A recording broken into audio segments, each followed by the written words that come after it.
Honorable members, welcome back. I hope you are now refreshed.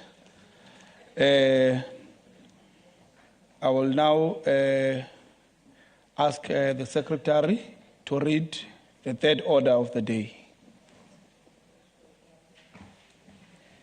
Consideration of the report of the Portfolio Committee on Health on budget vote number 3. Thank you. I will now call upon Honorable Vimbayo to come and deliver the report. I have allocated 10 minutes, Honorable Vimbayo, and it starts now. Thank you. Greetings to you, Honorable Deputy Speaker, Honorable Speaker, Premier, Chief Whip of the Legislature, Honorable Members, our technical support from legislature and departments, and the members of the public in the social platforms. Honorable Deputy Speaker, I'm presenting vote 3, and it's quite cumbersome. I may present some of the findings in some programs, and others I will table it as presented. Thank you, Honorable Speaker, Deputy Speaker. Deputy Speaker, in terms of Program 1, which is Health and Health Administration and Management, Deputy Speaker, I want the House to note that day 1 of that was allocated for the committee, the department was not ready in terms of presentation, and that took our time in terms of the slots that were allocated to us. In terms of findings, I will focus on Program 1 because we believe it's the program that affects other programs. In terms of findings in Program 1, the high crime rate in Gqeberha is adversely impacting on service delivery such that only 7 out of 9 community health centers are operational. Recommendation is the high crime rate necessitates for concerted efforts. The department must firstly make use of intergovernmental relations and engagement and engage South African Police Service for random patrols in its facilities, and communities be engaged to exercise restraint. Finding E, the old organogram of 2007 that the department is still using is incongruent to the budget under consideration and staffing needs of facilities. Then in terms of recommendation, the department must, as a matter of urgency, finalize the long-awaited organogram and ensure that it is adequately budgeted for. Finding F, the efficacy of youth zones with their adolescent and youth-friendly services remains unclear in lieu of high prevalence of teenage pregnancy. Then the recommendation, the department must ensure the youth zone initiatives is far-reaching even to disadvantaged areas and further monitor the efficiency. Finding J, the committee was gravely disturbed that the department continue to receive negative audit findings as if there is no plan and commitment to improve. Recommendation on J, the department must devise corrective action plan that will address root cause of the negative trajectory and non-conformity to improve the audit findings, and as such action plan be presented to the committee within 30 days after the adoption of this report by the House. Then in terms of finding K, the commitment by Honorable MEC to fill all vacant CO positions in major hospitals within 6 months remains to be seen, considering historical vacant positions at Frere and Nelson Mandela Academic Hospital.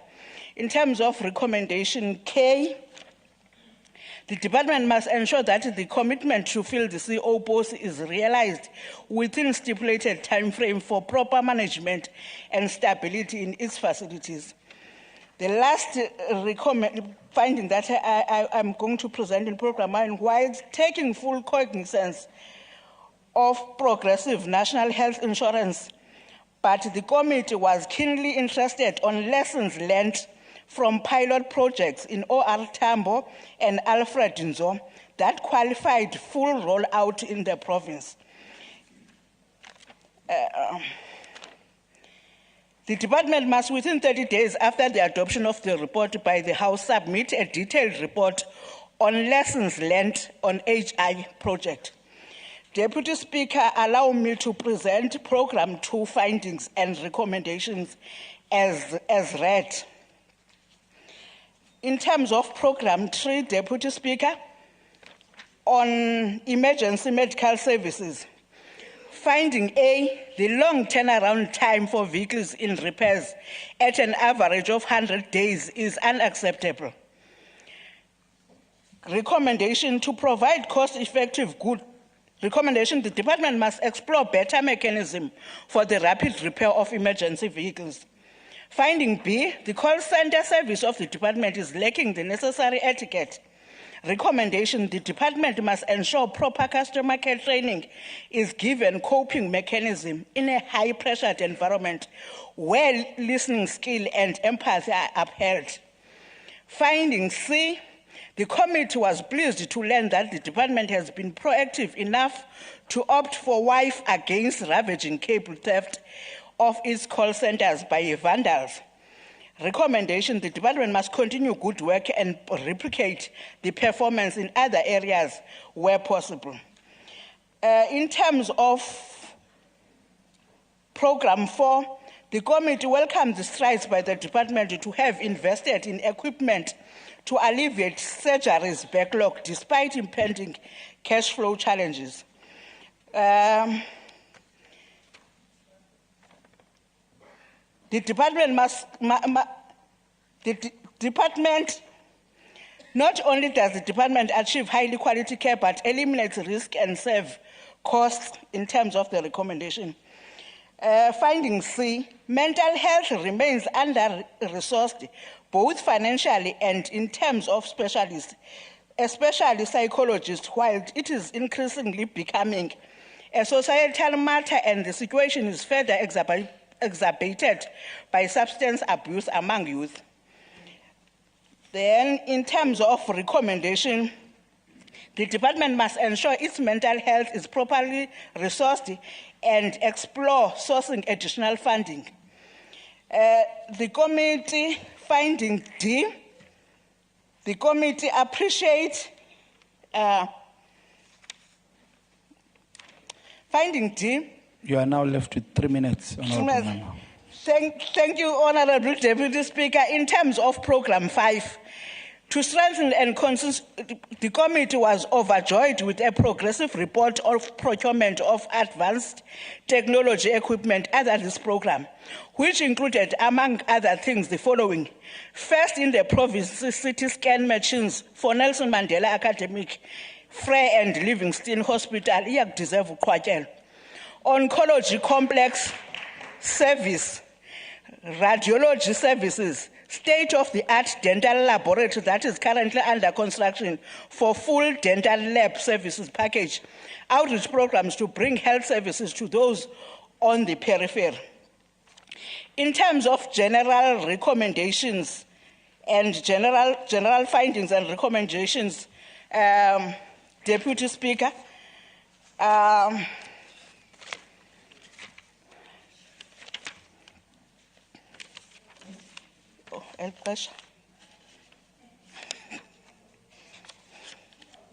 general findings, Deputy Speaker, the department is confronted with cash flow challenges across all programs. Finding 2, the department is found to be failing to address challenges of leadership instability and rather resorts to replacing the incumbent, which is not a lasting solution. The department is still confronted with serious shortage of staff, both in clinical and non-clinical services. Safety and security in many facilities get compromised during change of shifts. There is an observable tendency of clients bypassing primary level of care and seek doctors' attention at a high level in the system, which has financial implications. The unbudgeted medical legal claims continue to offset departmental efforts aimed at maximizing spending on service delivery platform. The provincial cost management team operations are not assisting in the filling of vacancies in the department. The 2007 organization structure that the department is still using is incongruent to the budget vote considered and fails to address the staffing needs of facilities. Here are the recommendations, Deputy Speaker. Because of time, I may not read them. I table the report, Deputy Speaker. Thank you. Thank you very much, Honorable Vimbayo. Honorable members, are there any clarities for the committee members? Seemingly, there are no clarity questions. Are there any clarity questions for the MAC? Oh well, thank you. I will then call upon Honorable Cowley. The fishwife. Not just any fishwife. Honorable Cowley, you have been allocated 9 minutes, and your 9 minutes starts now. Thank you. Thanks. Thanks very much, Honourable Deputy Speaker. Honourable Deputy Speaker, Honourable Premier in absentia, I'm so sad he's not here. I was going to tell him about that lovely road that I came on this morning into King Williamstown. And officials and guests and honourable members, I greet you all. Honourable Deputy Speaker, it's common cause that the Eastern Cape Department of Health is in dire financial straits and currently stands as the biggest barrier to our province's financial recovery. The greatest cause of this financial crisis is contingent liability as a result of medico-legal claims. The establishment of the litigation unit in the Office of the Premier, designed specifically to scrutinise all claims against the Health Department, is finally starting to reap benefits. Contingent liability has been reduced to about 22 billion, which, while still excessively high, is far lower than the 38 billion that it was a few years back. Honourable Deputy Speaker, our debts at 1st of April were 7.4 billion rand, made up mostly of accruals and payables, which made up 6.2 billion, and an overdraft of 1.1 billion. We are constantly stealing from Peter to pay Paul and have run out of operational budget for the year, with 6 months still to go. Posts will remain unfilled and creditors unpaid. Our accruals at the end of this year will be in the region of 8.5 to 9 billion rand. They are spiralling out of control. The department has proposed that Provincial Treasury must fast-track Scopa's condonation of the 2.4 billion rand in unauthorised expenditure. This would then be used to pay creditors. I would like to support this proposal with strict terms attached, that the monies be specifically ring-fenced as follows. 600 million should be ring-fenced in terms of Section 38 of the PFMA to create a fund to mitigate against risk such as medico-legal claims. A further 900 million be allocated to operational budget, and the balance to pay at least some of the bigger creditors. This would kill 3 birds with 1 stone. Firstly, it would allow hospitals and clinics at least some budget with which to deliver services, which will reduce accruals. Secondly, the settlement of medico-legal claims would come from the risk budget and therefore protect the operational budgets of our facilities and allow us to fill vacant funded posts. And thirdly, it would settle some of our debts, allowing us once again to access critical medication and equipment such as chemotherapy meds for cancer patients and implants for orthopaedic surgeons. The condonation of this unauthorised expenditure could be the catalyst that gets the department moving forward again. Honourable Deputy, we are unlikely to ever have a fully fledged organogram due to shifting health priorities, but what we do have is excellent surgeons, especially in our tertiary and some regional hospitals. Whilst the department has initiated a specialist decentralisation strategy, we need to take this further. For example, a team of orthopedic surgeons could visit a particular district for an outreach program for a specific period, where they address surgery backlogs in that district. A few months later, they could service a different district. This would dramatically reduce surgery backlogs and all the costs associated with patients being attended to in tertiary facilities, which are far more expensive than district hospitals. Ultimately, once our e-health systems are up and running, we could connect specialists in our regional hospitals with those in tertiary hospitals via double robotic devices, such as the one connecting George to Cape Town in the Western Cape. This means clinicians can share skills and collaborate right from their own ICUs. No more costly transferring of patients. Honourable Deputy Speaker, infrastructure in this department equals overruns and underperformance. Why does this directorate continue to use poor performers that milk us dry? Why is Sakiwo even still on any health building site? A quick way to resolve this would be to submit PIA applications to establish who the directors and owners of this and other delinquent companies are. That will stop protectionism immediately. The Premier, in his OLA, stated categorically that we are cleaning our administration of the cancer of corruption. Health infrastructure is a great place to start, Honourable Premier, in absentia. Honourable Deputy Speaker, we have spoken for years about the appalling turnaround times for ambulance repairs. An average of 100 days for a repair is unacceptable. Now, in his opening speech, Honourable Premier also shared the devastating news that Mercedes-Benz South Africa is downscaling their operations in East London, which will result in at least 700 job losses. I urge the Premier to approach MBSA to negotiate that at least some of those affected by job losses undergo training on the company's account to become accredited mechanics and panel beaters if they do not already have these qualifications. Teams of SMMEs could then be formed to deal specifically with ambulance repairs in each district. EMS wins, Mercedes-Benz employees win. Honourable Deputy Speaker, some interventions simply require political will. The finalisation of accreditation for psychiatric nurses as well as midwives is critical, and the accounting officer at Lolita College must step up and ensure that this happens.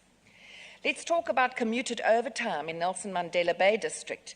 Letitia Bum and Motherwell CHCs are the only two facilities where doctors can legitimately claim for overtime, and yet 48 doctors are claiming overtime in NMB. And how is this allowed? Where did they work? Overtime is not a slush fund for the well-connected. A forensic investigation by an independent body will reveal all. The accounting officer must ensure that this happens. Honourable Deputy Speaker, teenage pregnancy is a scourge. In the 22-23 financial year, 553 girls between the ages of 10 and 14 had babies. Another scourge is the increase in fatalities in children under 5 due to acute, severe malnutrition. They are starving to death. 2 minutes When a left, child dies Honourable of hunger, Cowley. thank you, Honourable Deputy Speaker. When a child dies of hunger, her mother doesn't care that we have a service delivery optimisation plan and a debt recovery plan, etc., etc. She doesn't want our plans. She wants her dead child to be alive and healthy. The disconnect between head office and our people's lived reality is vast. Patients don't care about your plans. They care that when they go for chemotherapy and there isn't any medicine for their chemo, they will die. They care that after waiting for an ambulance for 8 hours, their loved one is going to die. They care that they had to wait so long for orthopedic surgery that they are now crippled for life. The suffering of our people must be the biggest motivation for us to fix this department. It must keep us all awake at night and drive our every action during the day. We will only do this when we have shared their lived realities. Only then can we say, Siyakatala. I thank you. Thank you, Honorable Cowley. I now call upon Honorable Mlokoti. Honorable Mlokoti, you have 5 minutes and it starts now. Thank you. Thank you, Honorable Deputy Speaker. EFF caucus is led by Commissars Lindle Vena, honorable members, guests in the gallery, and most importantly, Imbula Zgalojaca, Zepondo Lempuma Koloni, Elisithumileyo uba sibe lapha namhlanje. I stand before you today to reject the proposed 2024-2025 Health Department budget as it remains gravely insufficient to address the systematic issues highlighted in the recent report of the Portfolio Committee. This budget fails to prioritize the most vulnerable in our province, particularly those reliant on primary health services. Njengoko sisazi indobana almost 80% of the population of the Eastern Cape depends on it. The report reveals chronic underlying, the report reveals chronic underfunding, leadership instability, and a lack of adequate staffing, issues that severely impact service delivery. The 2.9% budget increase, while it's noted, is insufficient to remedy the deep-seated challenges, especially in areas like emergency services, mental health, and district health services, where access and quality are desperately lacking. Furthermore, the committee's findings on unfilled critical vacancies, this is despite many patriotic and young, capable and experienced people sitting at home with their hard-earned qualifications and knowledge. The ongoing medico-legal claims and unresolved construction projects underscore the department's inability to manage its resources efficiently. Without an adequate budget that ensures robust oversight and allocates resources towards addressing these shortcomings, we risk further deepening the health crisis in our province. The hospitals will continue to have no laboratories, laundromats, as it is the state in Sekla's Hospital in Magana, in Sarabatman. Unless necessary intervention is done, we will continue to have cases such as Nelson Mandela Academic Hospital, which ran out of supply of critical drugs used as part of serious operations. Deputy Speaker, most hospitals are unable to render services effectively due to departments' inability to pay suppliers on time, which takes up to 120 days. This has led to most suppliers terminating the working relationship with the department. This budget vote doesn't come close into bringing clear strategy and plan for effective payment system that would in turn help fast-track service delivery. We must demand a revised budget that not only addresses these concerns, but also ensures every person in the Eastern Cape, especially the poorest, has access to free quality primary health care. Anything less is disservice to the people of the Eastern Cape. As 2 minutes left, Honorable Member. That's fine, Deputy Speaker, I won't even finish the 2 minutes. As the economic freedom fighters, we therefore reject this budget. Thank you. Thank you, Honorable Mlokoti. I now call upon Honorable Mkocho. And Honorable Mkocho, you have 3 minutes and it starts now. Thank you. Thank you, Honorable Deputy Chair, Deputy Speaker. Greetings to all honorable members. Let me welcome the report and the good work that is done by the department. In the process of interrogating the department, we have noted the commitment for the department to work for the people, despite the challenges they have faced, which relates to budget constraints and other factors that impact negative to the good work that the department plans to do. The high rate of crime has direct bearing on the work that the department plans to do.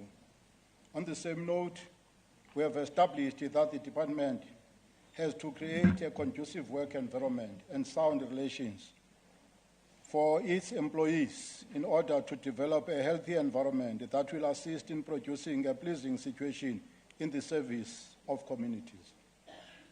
The bad attitude, which sometimes is caused by the exerted pressures and bad conditions of work, also has a negative impact on the department's performance, which should be noted and addressed. Bad conditions of hospitals with infrastructure problems and unbearable hygiene conditions, they all frustrate both the workers and the patients. An example, a doctor, Honorable Deputy Speaker, it's Tulele Hospital. They once instructed a patient to go home and wait for death after he could not recover on his health. And that created a bad image and took away the confidence that the people have in the public health system. And that should be condemned with the strongest terms. Again, Honorable Deputy Speaker, it must be noted that the question of the management is one of the areas that needs to be improved in order to assist in problem solving. We are raising these issues, Honorable Deputy Speaker, having noted that the department requires a support for the department to be able to address these problems as outlined in the committee. The seventh administration, Honorable Speaker, need to be assisted so that the committee is not judged by inherited problems. I thank you, Honorable Speaker. Thank you. I now call upon Mr. Ponga. Mr. Ponga, you have 14 minutes, and your 14 minutes starts now. The Honorable Speaker, Deputy Speaker, the Chief Whip, Premier in absentia, Executive Council, members of the Legislature, technocrats, distinguished guests in the gallery, I greet you all. I am honored to the African National Congress for the opportunity granted to me to represent it on this critical health budget vote debate. As the ANC, we welcome and support the budget vote report as presented. Deputy Speaker, allow me to present the following few key points for our upcoming health debate.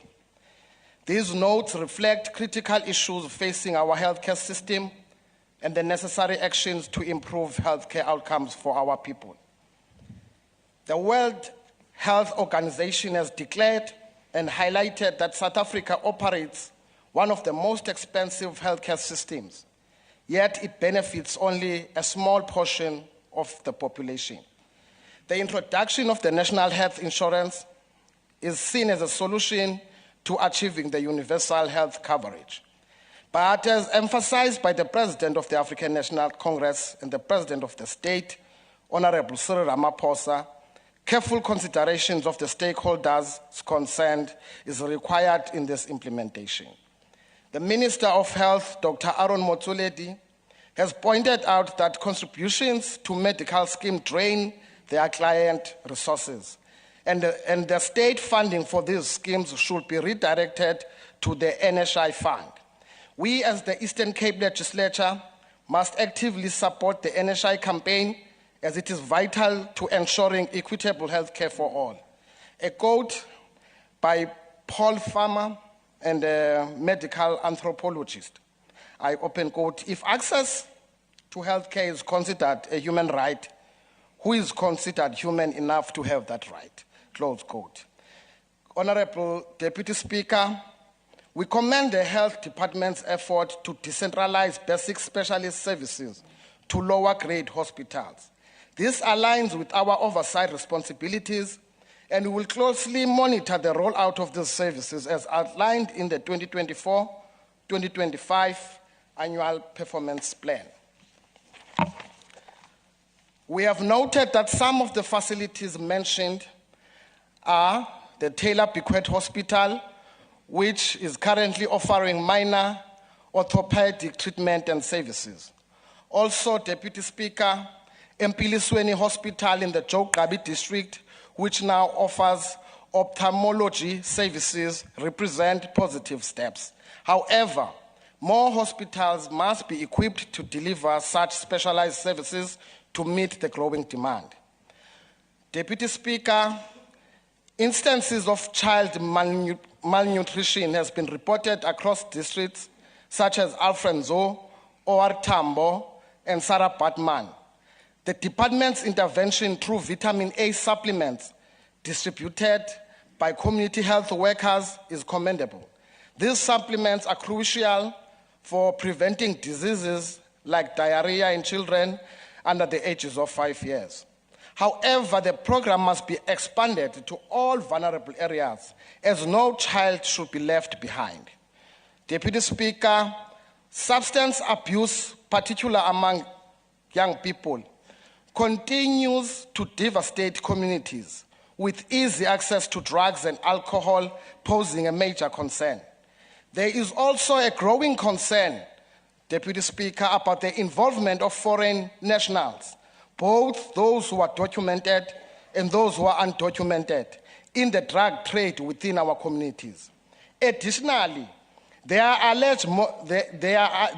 allegedly monopolized the spaza shop industry by selling counterfeit goods, expired food, and unregulated products, often manufactured in informal backyard facilities. This has raised worries about the well-being and safety of South African citizens, as these activities appear to disregard local laws and regulations. Furthermore, there are reports of homemade alcohol being sold, also produced in backyard facilities, which possess additional health risk. We must then, therefore, examine the policies that allow these individuals to operate and ensure that our borders are safeguarded for the health and safety of our citizens. The link between substance abuse, family violence, and mental health issues is undeniable. We must treat this as a cross-cutting issue and call for an integrated approach involving the public, the private, and the civil society sectors to address mental health while increasing awareness in child and teenage pregnancy crisis.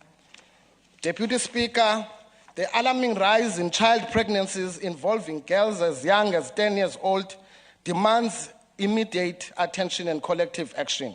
This crisis is a symptom of deeper societal issues, namely, just to make mention of few, inadequate parenting guidance, which is a result of a lack of proper parenting involvement, supervision, and education on reproductive health and relationship. The other one, Speaker, is the poverty and economic inequality, which results in a limited access to education, healthcare, and economic opportunities, increasing vulnerability. Hunger and food security, denial in moral values and community support, will result in eroding social fabric and a lack of community resources, breaking down support system. And these are the recommendations that we must ensure of an interest or of an increase of community health workers. It's a call to deploy more health workers to marginalized areas, providing essential support, education, and resources to vulnerable children and families. It's a call also to offer holistic programs addressing reproductive health, relationship, and life skills. Also to provide access to education, job training, and economic opportunities to reduce poverty and inequality. Also, Speaker, a call to foster community resources, support systems, and moral values to protect vulnerable children and families. The mental health has become a growing concern across all age groups, and the current number of registered counselors is insufficient to meet the demand. early detection and preventative measures are essential in addressing mental health issues.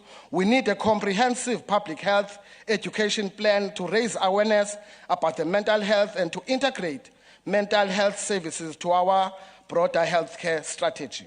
Mental health forums must be closely monitored to ensure the delivery results. The department's effort to procure and install additional equipment, such as the CT scan machines at Nelson Mandela, Freer Hospital, and Livingston hospitals, are commendable. We hope that the acquisition of radiology and oncology equipment will enhance the treatment of cancer and other health conditions. A continued investment in specialized health services is essential. We further urge all citizens living with HIV and AIDS and TB to adhere to their treatment statements. Consistent treatment has been scientifically proven to improve health and productivity. While budget constraints exist, we must ensure that teams are dedicated to tracking treatment defaulters and bringing them into the healthcare system. This effort is critical to preventing loss of life from these conditions. Honorable Speaker, concern has been raised about financial leakages within the Department of Health, particularly regarding the overtime abuse. We call on the department to implement stricter controls to ensure that only deserving officials receive overtime compensation. Where fraud or dishonesty is identified, the necessary disciplinary measures must be enforced. Speaker, the pharmaceutical depot in Gqeberha is in dire need of refurbishment. We are encouraged by the involvement of a private partner in addressing this issue and expect regular progress updates. Additionally to that, the poor condition of healthcare facilities like Doranginza and Bisho hospitals must be addressed. The department should prioritize maintenance of existing infrastructure before expanding with new infrastructural projects. The ANC welcomes the decision to clean the Department of Health PESAL system, which seeks to help in identifying false or ghost workers. The bill of compensation of employees has been rising for all the past years, while the department faces huge vacancies in both clinical and non-clinical areas. The department also continues to struggle under the weight of approximately 7.3 billion in accruals, much of which stems from medical legal litigations. As members of the Health Portfolio Committee, we must advocate for legislative reforms to remove the burden of medical legal costs from the department.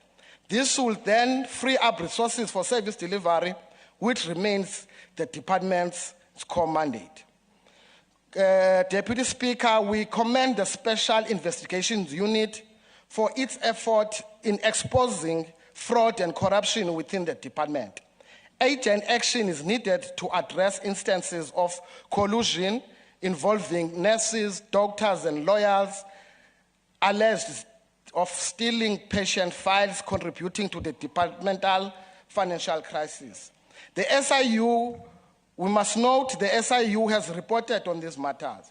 The collusion between state attorney officials and lawyers, resulting in misappropriation of funds from the Department of Health. Also, it has reported of a significant increase in medical legal claims in the Mthatha High Court. For instance, from 46 cases in 2015 to 526 in 2016. It has also reported that referred cases are not being properly handled, leading to default judgments. We note that state attorney legal officers have failed to appear in court, exacerbating the issue. This situation must be addressed to ensure citizens' human rights as enshrined in the Freedom Charter and the country's constitution.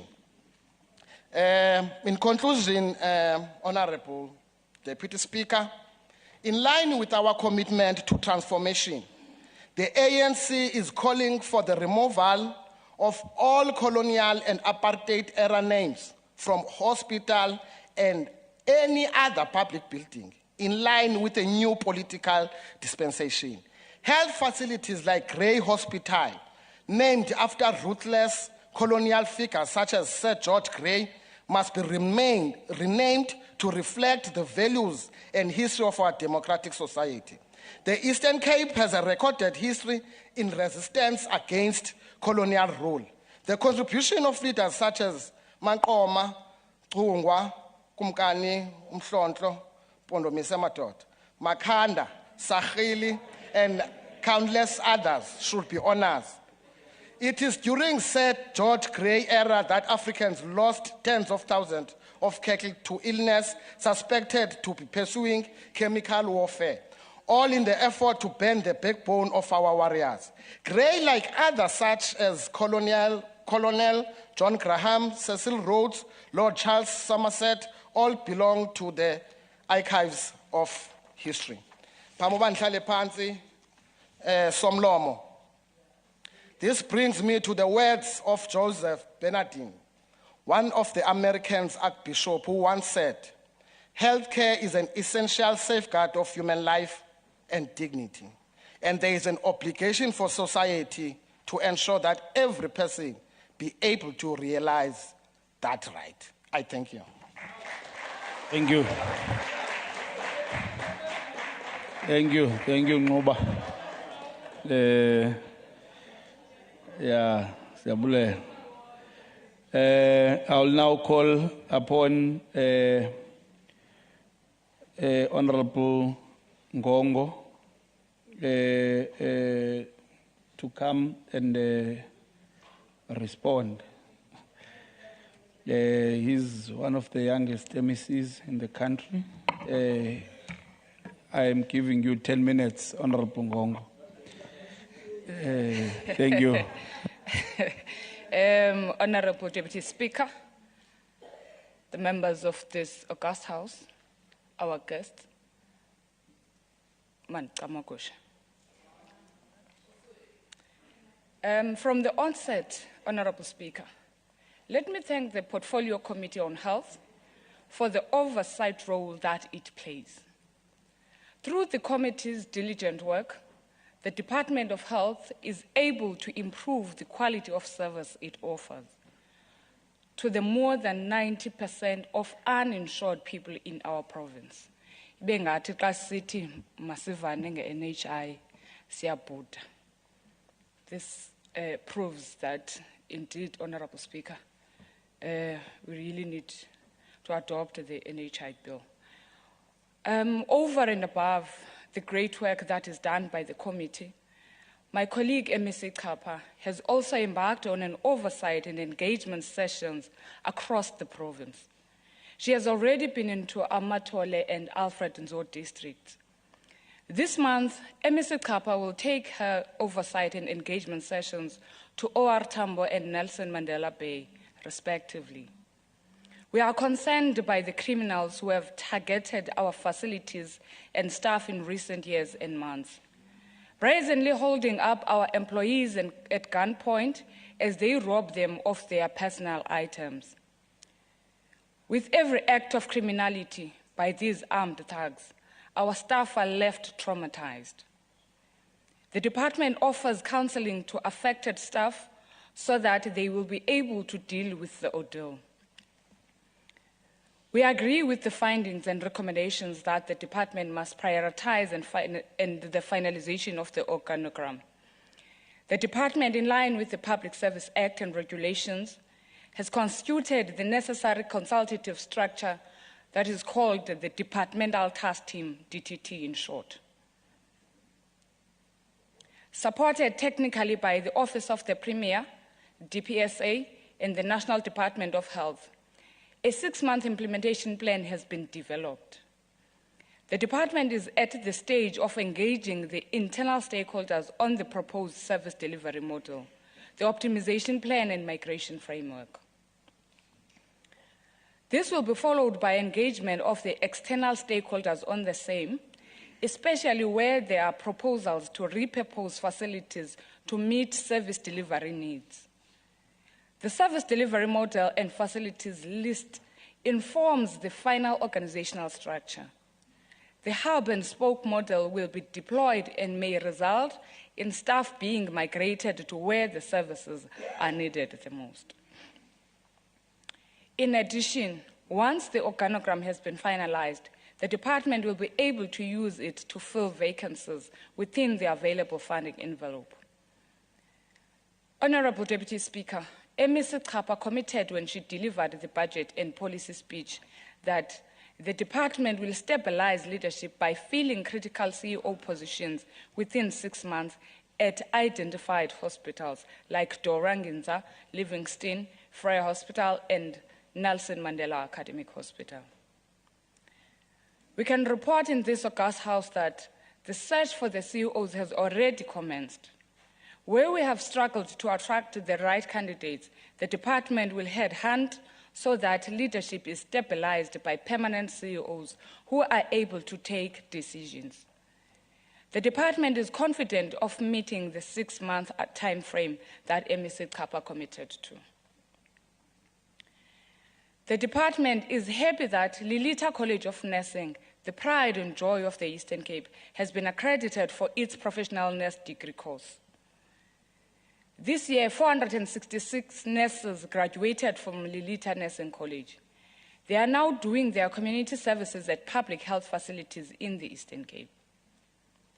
Honorable members, the World Health Organization has attributed 74% of deaths globally to non-communicable diseases. This is why the ECDOH has invested heavily in the state-of-the-art oncology technology for our units in the Western region, that is Livingston Hospital, and the Central region at Frere Hospital, while the construction of 412 million rands oncology for the Eastern region at Nelson Mandela Academic Hospital is progressing well. We have invested in the latest equipment, which includes LINAC machines, CT scans, fluoroscopy, to enhance our oncology services. Honorable Deputy Speaker, we agree with the findings of the committee that the long turnaround time for vehicles in repairs at an average of 100 days is unacceptable. Our ambulances frequently break down because they run non-stop as we try as much as possible to ensure that we get to people in need of medical attention. Because of that, and the condition of our roads, our ambulances record extremely high mileage and are prone to frequent breakdowns. Regretfully, Honorable Deputy Speaker, not all regions have service providers who are authorized to repair original vehicles by the original vehicle manufacturers. In addition, the process to request approval to repair major damage is too long and inefficient.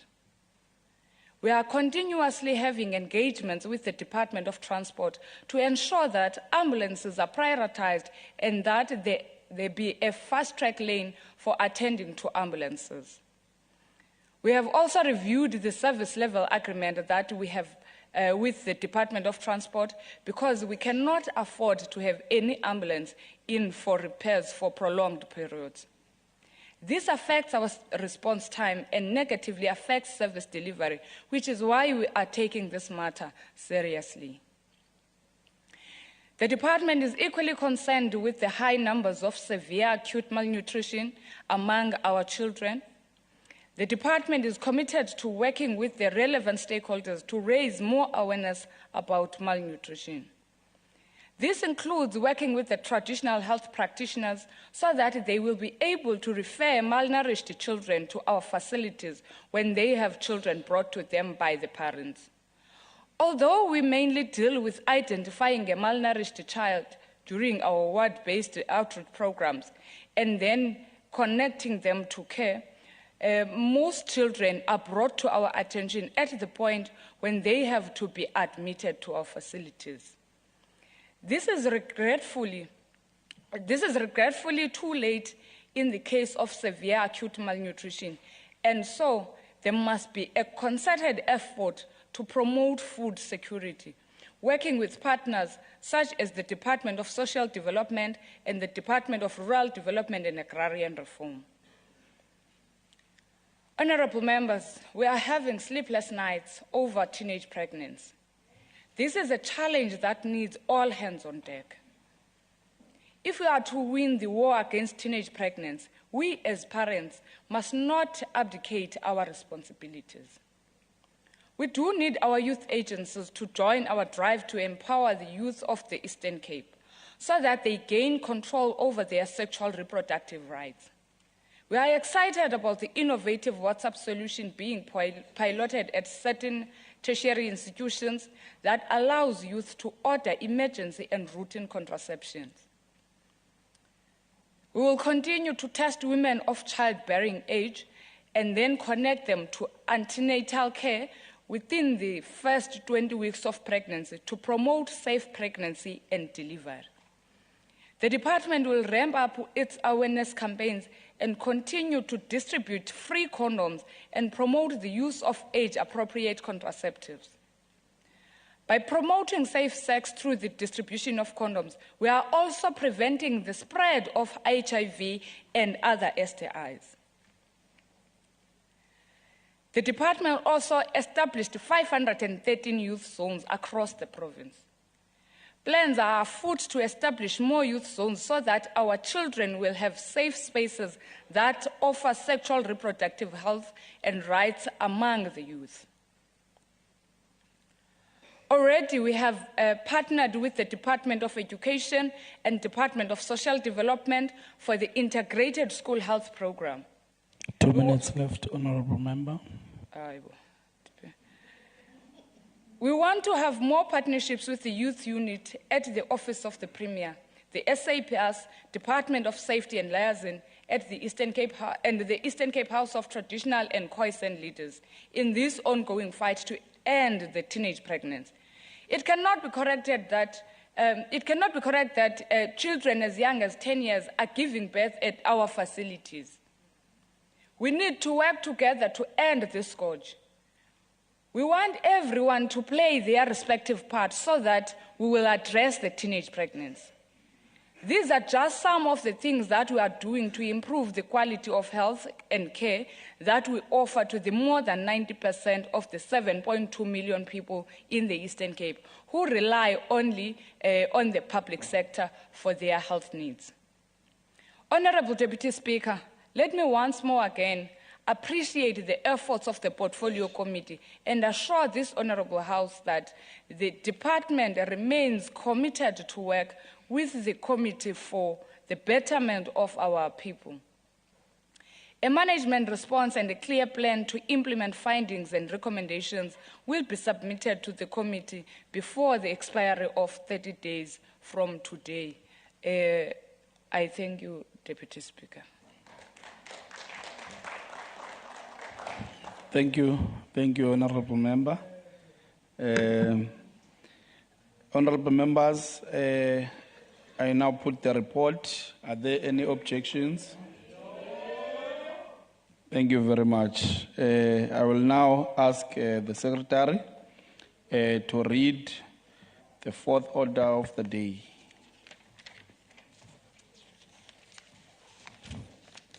Consideration of vote number 4, Social Development Appropriation Bill 2024. Thank you very much. I now call upon Honourable Kunuza to come and table the report for the House. Honourable Kunuza, you have 10 minutes, and your 10 minutes starts now. Thank you.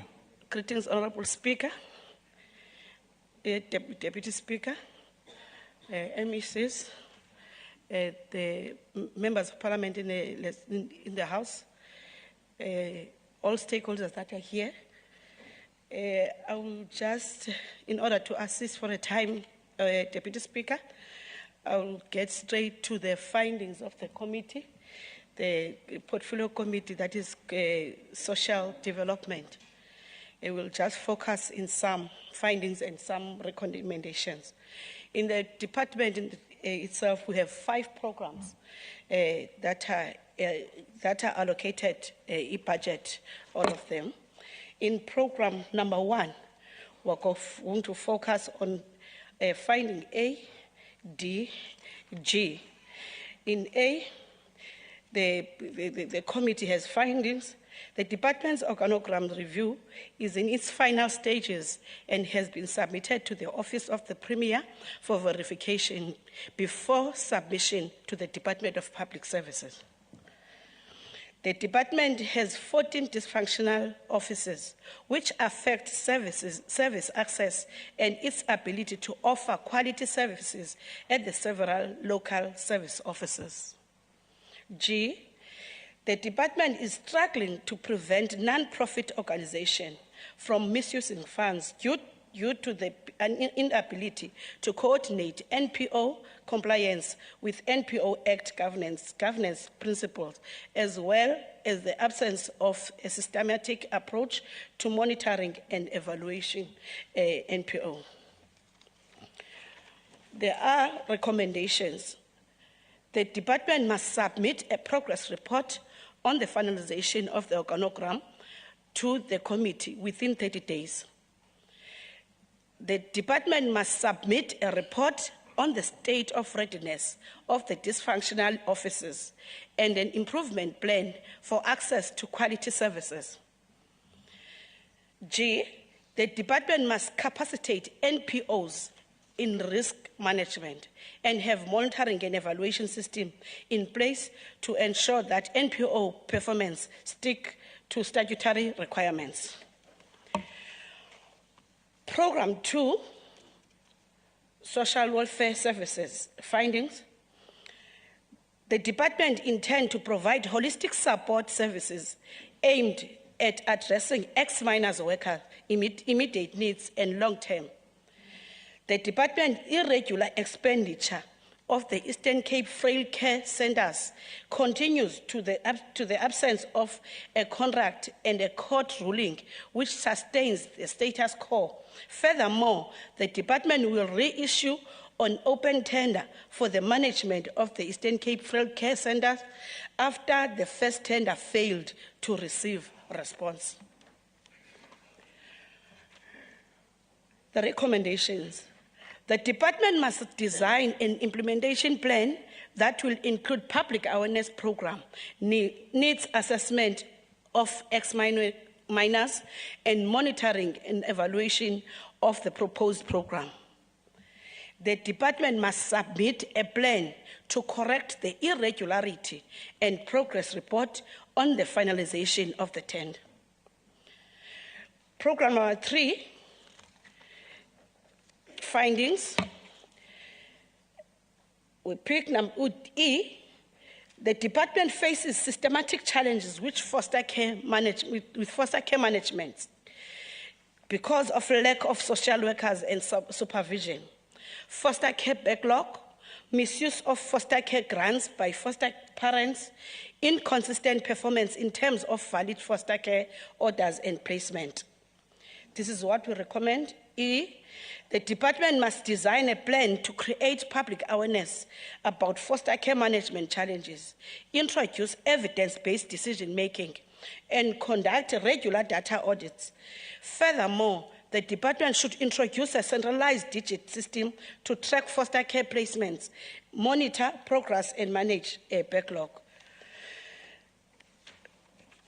Program number 5, findings B and C. The department has reduced its target for the National Strategic Plan on Gender-Based Violence and Femicide.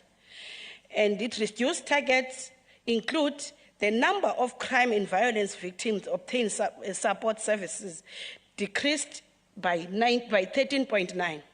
The number of GBVF victims accessing shelters decreased by 11.45. The department allocated additional 3 million for inpatient treatment programs to meet the growing demand for rehabilitation services. The recommendations. The department must present a strategic strategy for engaging with social partners and agencies for that offers similar services. Furthermore, the provision of shelters and support services to GBVF victims must be prioritized. The department must develop a plan to build state-run rehabilitation facilities in each district, taking into account the changing demographic of substance use, which now includes both adult males and females. Program 5. The committee finds that the department will not expand the number of community nutrition development centers. Furthermore, the added funds will be used to give additional food to the current CNDCs. That means this is soup kitchens as. B, the budget for the department extended public works program condition grant allocation will be reduced by 6.136 million. That is 51.8% cut for the budget. D, the funding for youth and women initiatives is stagnant. The budget constraint impaired youth gender mainstreaming initiative. The committee recommends that the department must develop a plan for expanding CNDCs based on evidence-based assessment of food insecurity level, following Statistics South Africa data on impoverished small towns and local and district municipality. The department must engage Department of Public Works and motivate for budget increase on the EPWP grant and report to the committee within 30 days. The department must submit a plan to the committee to alleviate budget shortage and advance youth and women programs.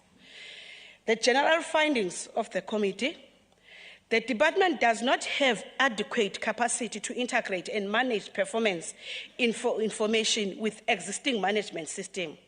As a result, the department's budget expenditure cannot be verified through the performance information it provides. The department's audit action plan is vague and does not offer clear details of how it responds to the AG findings on performance information management. A lack of office space exacerbates the department's inadequate record-keeping procedures.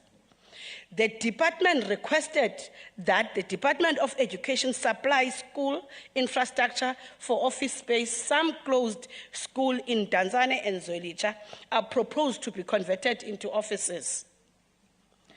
The department spent 36% of this budget and is compliant with Section 29, subsection 1 of the Public Finance Management Act. The general recommendations of the committee: the department must submit a plan to the committee to address performance information verification. The department must submit a detailed action plan and report to the committee within 30 days. The department must submit a plan to committee for addressing record keeping, including plans to digitize record management. 2 minutes left, Honourable Member. The department must submit a progress report to the committee within 30 days. The committee commends the department for meeting its fiscal responsibility. I conclude, Honourable Speaker. As per Rule 203 of the Eastern Cape Provincial Legislature Standing Rules, all required department reports must be provided to the committee within 30 days after the House adoption of this report. The Portfolio Committee of Social Development wishes to thank the MEC and her delegation for their cooperation through the budget vote meeting. The committee recommends that the House pass the budget. I thank you, Honourable Speaker. Thank you very much, Honourable Kunoza.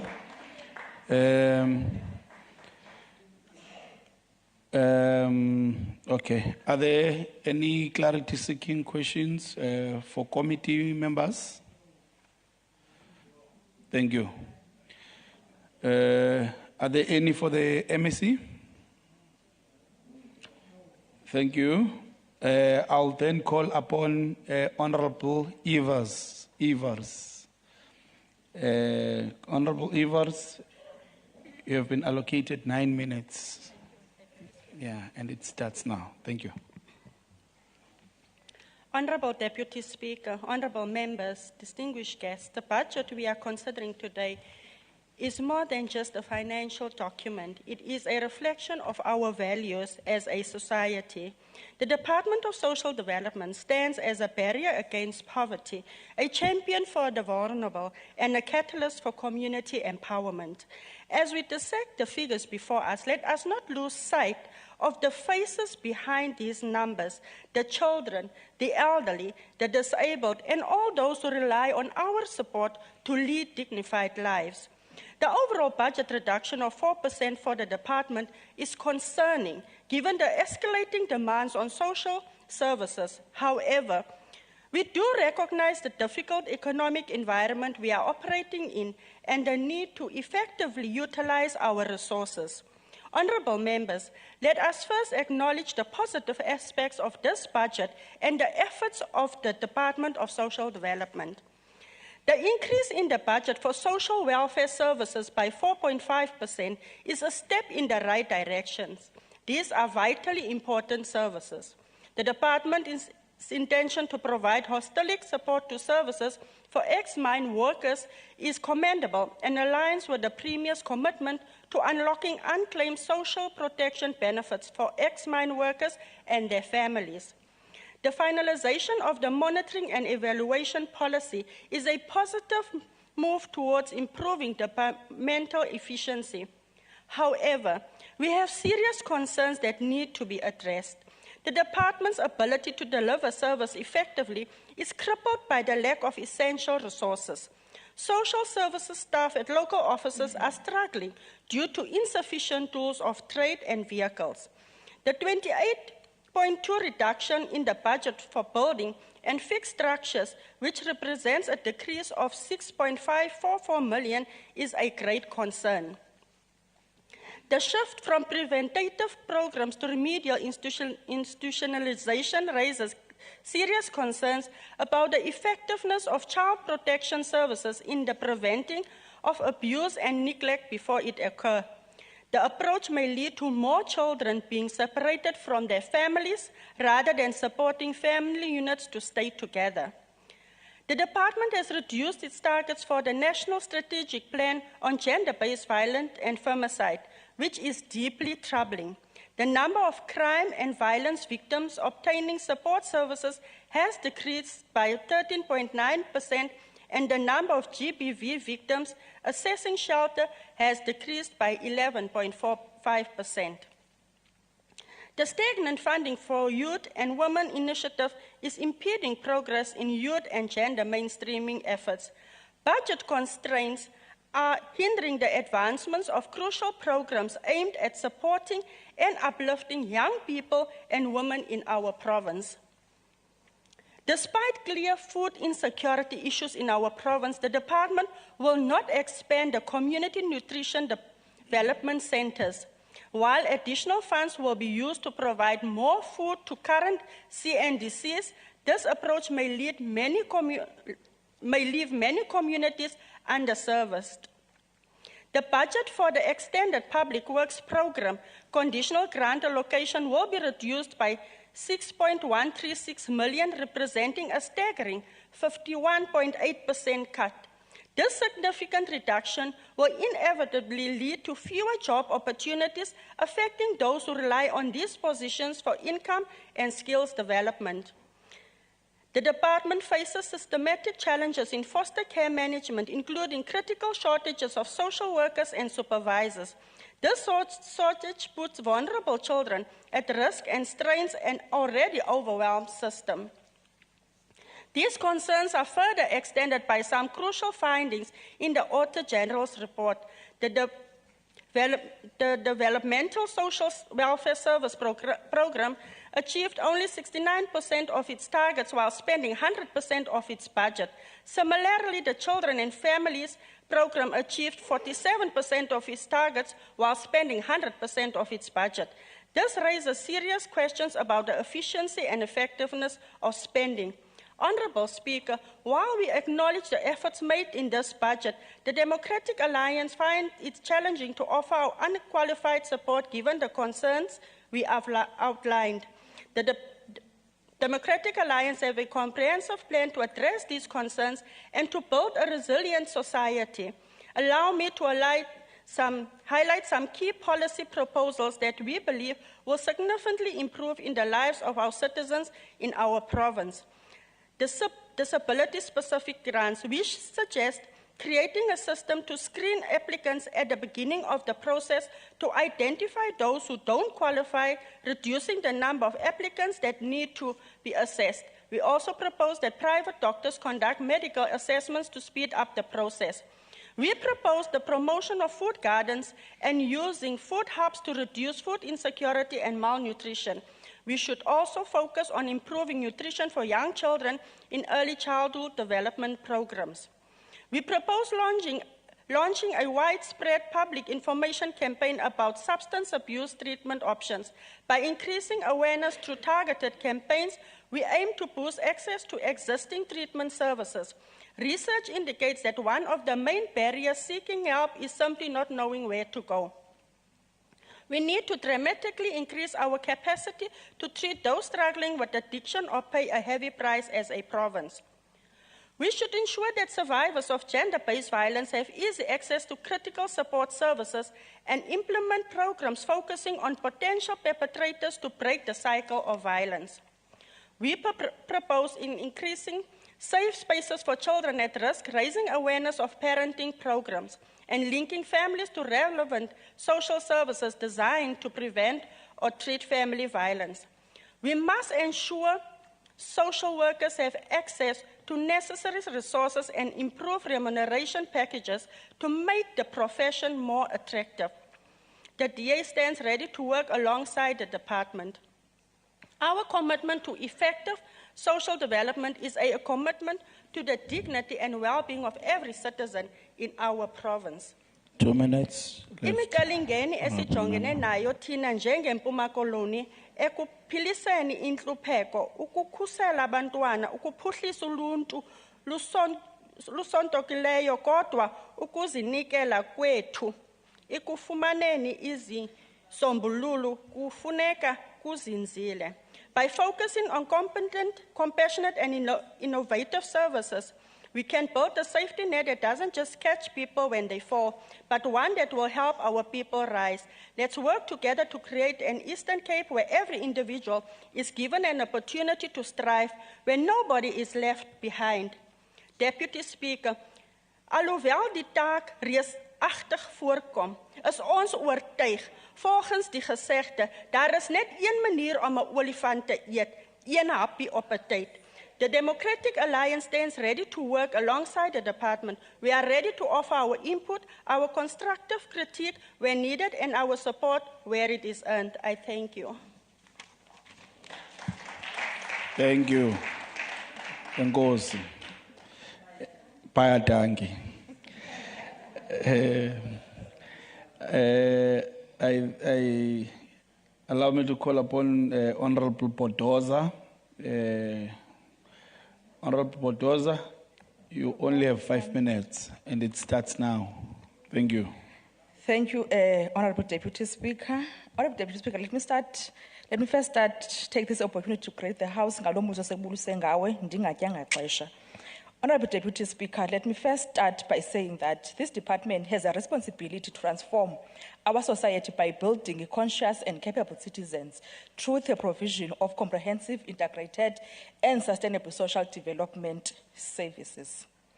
The policy speech, annual performance plan, and annual operation plan were tabled before the Portfolio Committee of Social Development. The challenges, weaknesses of the department were highlighted, and it is quite strange that following these reports, with all the work that faces this department, there is a proposed cost of 4.0%, which is equivalent to 11,305 million. Honorable Deputy Speaker, the EFF rejects the budget vote for social development. This proposed budget cuts shows the government's failure to prioritize the needs of the poorest and most vulnerable amongst us. This budget is an insult to the struggle of our people, and it represents shortcomings of the department, and that should be at the forefront of addressing poverty and inequality. About a month ago, Honorable Deputy Speaker, during the opening of the legislature address, the Premier made a promise about economic and social support measures to protect households from poverty, food insecurity, and rising living costs. He spoke on social grants as if they were a great gift, but he conveniently ignored the harsh reality facing those who depend on them. Today, the elderly are supporting not just themselves, but their unemployed children and grandchildren. These grants are stretched to breaking point, and the government policy ensured that some pensioners do not even receive their full allocation. The budget also fails to address critical issues raised in previous report. There are not enough safe homes for vulnerable children, and those that exist are poorly monitored. The budget cuts have made it impossible to care for more children, leaving them exposed to abuse and neglect. One of the most glaring blunders of this department is its announcements recently that it will introduce parenting classes in response to mothers in the province killing their children. The question is, what informs this?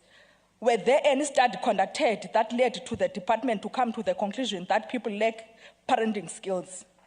How can a teaching parenting to be a response to mothers who are killing a driven desperation to kill their own children because they see no way out of poverty? These women do not need lessons, they need jobs. This budget is an insult to them. You are left with 2 minutes, Honorable Podloza. The budget also fails to strengthen programs aimed at preventing gender-based violence and femicide. There are no safe homes, no immediate protection, and there are zero consequences for police who often fail to respond adequately to GBV cases. Even worse, perpetrators are released by the court on a regular basis. The budget has no proper plan on how to address the issue of unemployed social workers vis-a-vis shortage of social workers in the department. There are thousands of qualified, experienced social workers sitting at home while vacancies remained unfilled. How can we claim to care for our people when those who are trained to help them are sidelined? In the policy speech, the MEC mentioned the recruitment of 200 social workers, and yazi ke somlomo wepunga noba le 200 is the continuation of 2023-2024 financial year now, because even last year, MEC did mention the recruitment of 200 social workers. Sele iliculo lala lapha kule department. The department plans for food security. While we talk of food gardens and food services, rural communities are left without the tools. They need training, tractors, and water.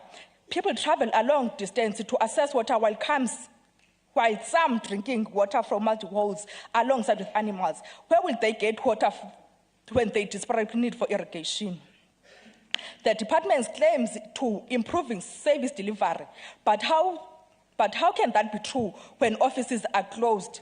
Workers lack the necessary tools, and irregular expenditure continue to amount. The question is, how is this possible when the budget for building and infrastructure have been decreased by 2.8%, which is equivalent to 6.54 million, and yet the department have about 14 dysfunctional offices. The department seems to have no sense of urgency in this problem. Your 5 minutes is exhausted. Thank you. I'll now call upon Honorable Nana.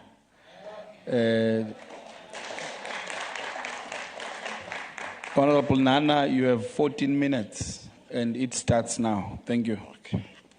Thank you, Honorable Deputy Speaker. Honorable Speaker in absentia, Honorable Deputy Speaker, Honorable Premier in absentia, Honorable members of the Executive Council, honorable members of the Provincial Legislature, Chief Whip of the ruling party, leaders of the ANC and its alliance partners, leaders of other political organizations represented in the House, Honorable Chair of Chairs, Chairperson of the Eastern Cape House of Traditional Leaders, Religious Fraternity, our esteemed guests and fellow South Africans, I greet you all. Honorable Deputy Speaker, I am deeply humbled by the opportunity afforded to me to table my debate speech for the social development. Honorable Deputy Speaker, the month of September marks the annual Heritage Month in South Africa. The Heritage Day, celebrated on the 24th of September 2024, to honor our nation's diverse culture and rich heritage. The government of South Africa will be celebrating this Heritage Month under the theme, celebrating the lives of our heroes and heroines who laid down their lives for our freedom. This theme pays tribute to many struggle stalwarts who gave up their lives for our freedom. And over the month, we will remember in particular those freedom fighters who were forced into exile by the apartheid state and died in foreign nations. These brave men and women are the integral part of our heritage. There was a plethora of people who contributed to South Africa's freedom.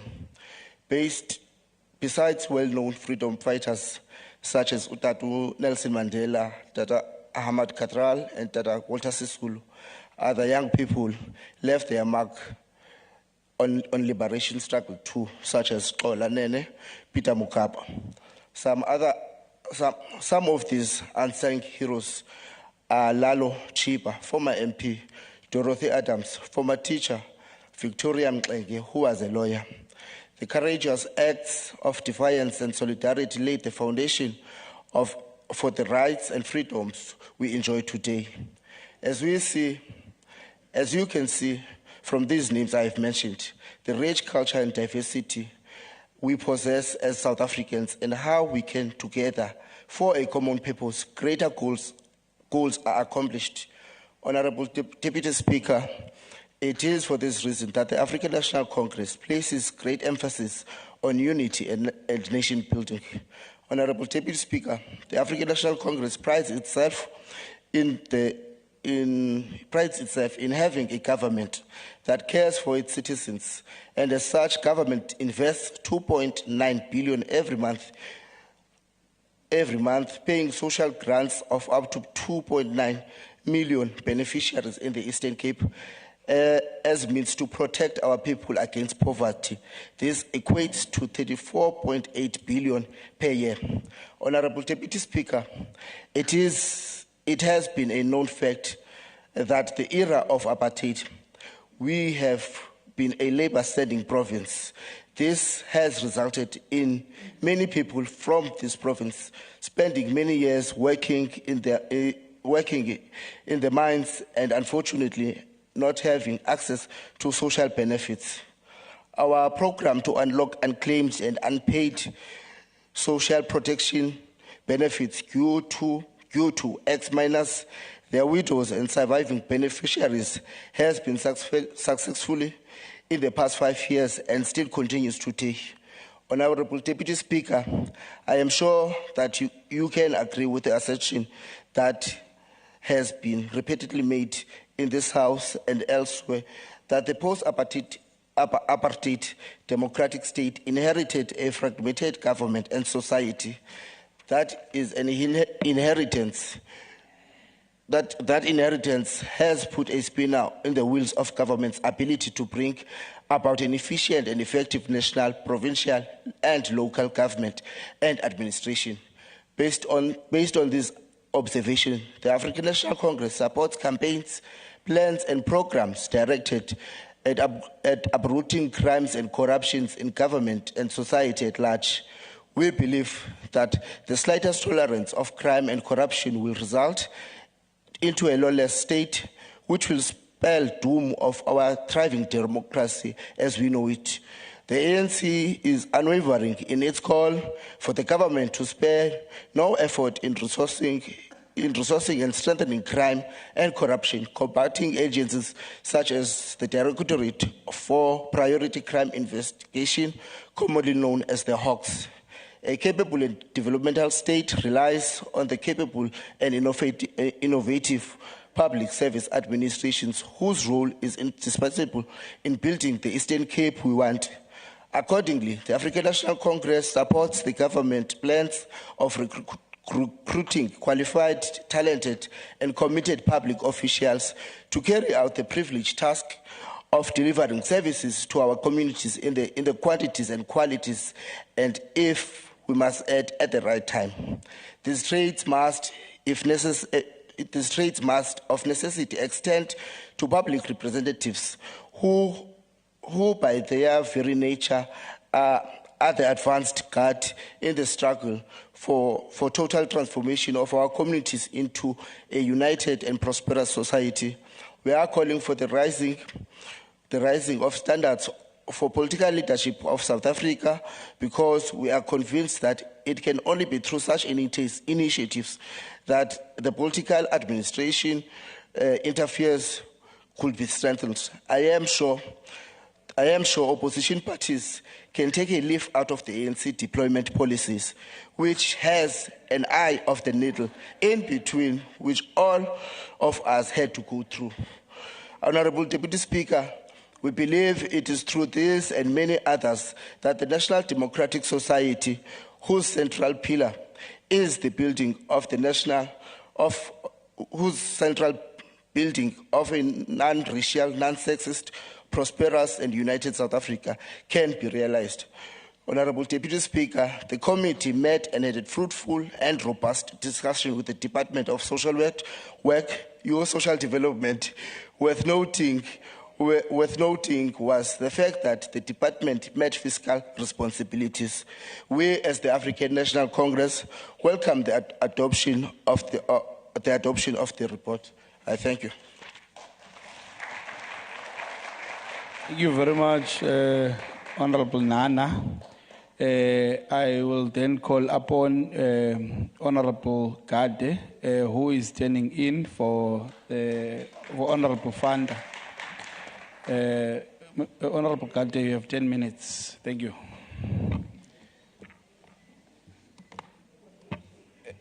Thank you, Deputy Speaker. Your established protocol is observed. Deputy Speaker, just few issues before we go to the report and the debate of the committee itself. It's important that we properly locate the sector in the context of a social infrastructure erosion that is currently a thorn in the flesh of the developing nations, and a debate, therefore, that seeks to give clarity on how best do we unpack and unblock some of the challenges that confront the state organs in dealing with that question, Chairperson. So I felt it's going to be important that at least we appreciate that overarching challenge that continues to be a daunting nerve for the developing nations. But it's another debate for another day. Chairperson, allow me to make an acknowledgement that this sitting takes place within the Public Service Month as per the calendar of the sector, which recognizes the invaluable role that the public servants plays in shaping the future of our province in particular and the nation as a whole, and ensure that the government delivers on its own commitment to uplift and improve the lives of all citizens as mandated as a sector. We regard our workers as invaluable assets in the attainment of our national vision and the goal of building the capable and developmental state as outlined in the National Development Plan. This month must serve as a reminder of our duty to serve with integrity, dedication, and compassion. The department therefore holds a special place in this mission, as we are tasked with the responsibility of supporting the most vulnerable amongst us. Our work is rooted in belief that every person deserves dignity, respect, and the opportunity to live a life of value. Deputy Speaker, when we tabled the budget speech a couple of weeks ago, we did so in the midst of our most pressing concerns that the challenges we face as a department were immense and are still immense. The socio-economic conditions in the Eastern Cape have placed the significant pressure on our own resources as a sector. Poverty, inequality, rising cost of living, and GBV continues to exacerbate the vulnerability of our communities. The department, however, remains dedicated in delivering comprehensive social services that enhance the well-being of individuals, families, and communities. Our work as a department goes beyond providing services, Honourable Deputy Speaker. It is also about making a meaningful impact on the lives of those that we serve. The demand for social services has never been greater, and we must be adequately resourced to meet such a demand. Amidst those numerous challenges, our dedication to social development has remained steadfast, driven by the core values of compassion and inclusivity. The sixth administration, Honourable Deputy Speaker, has been a period of steady progress, and we have embarked upon concentrated effort to deal with some factors undermining our financial performance. Our enhanced efforts reflect an improved financial discipline, transparency, and accountability, as evidenced in the recent audit outcomes. Furthermore, there has been significant improvements in the spending of our budget over the past 3 financial years. The reduction of under-expenditure, which has directly enhanced the ability to deliver essential services to vulnerable communities across the province.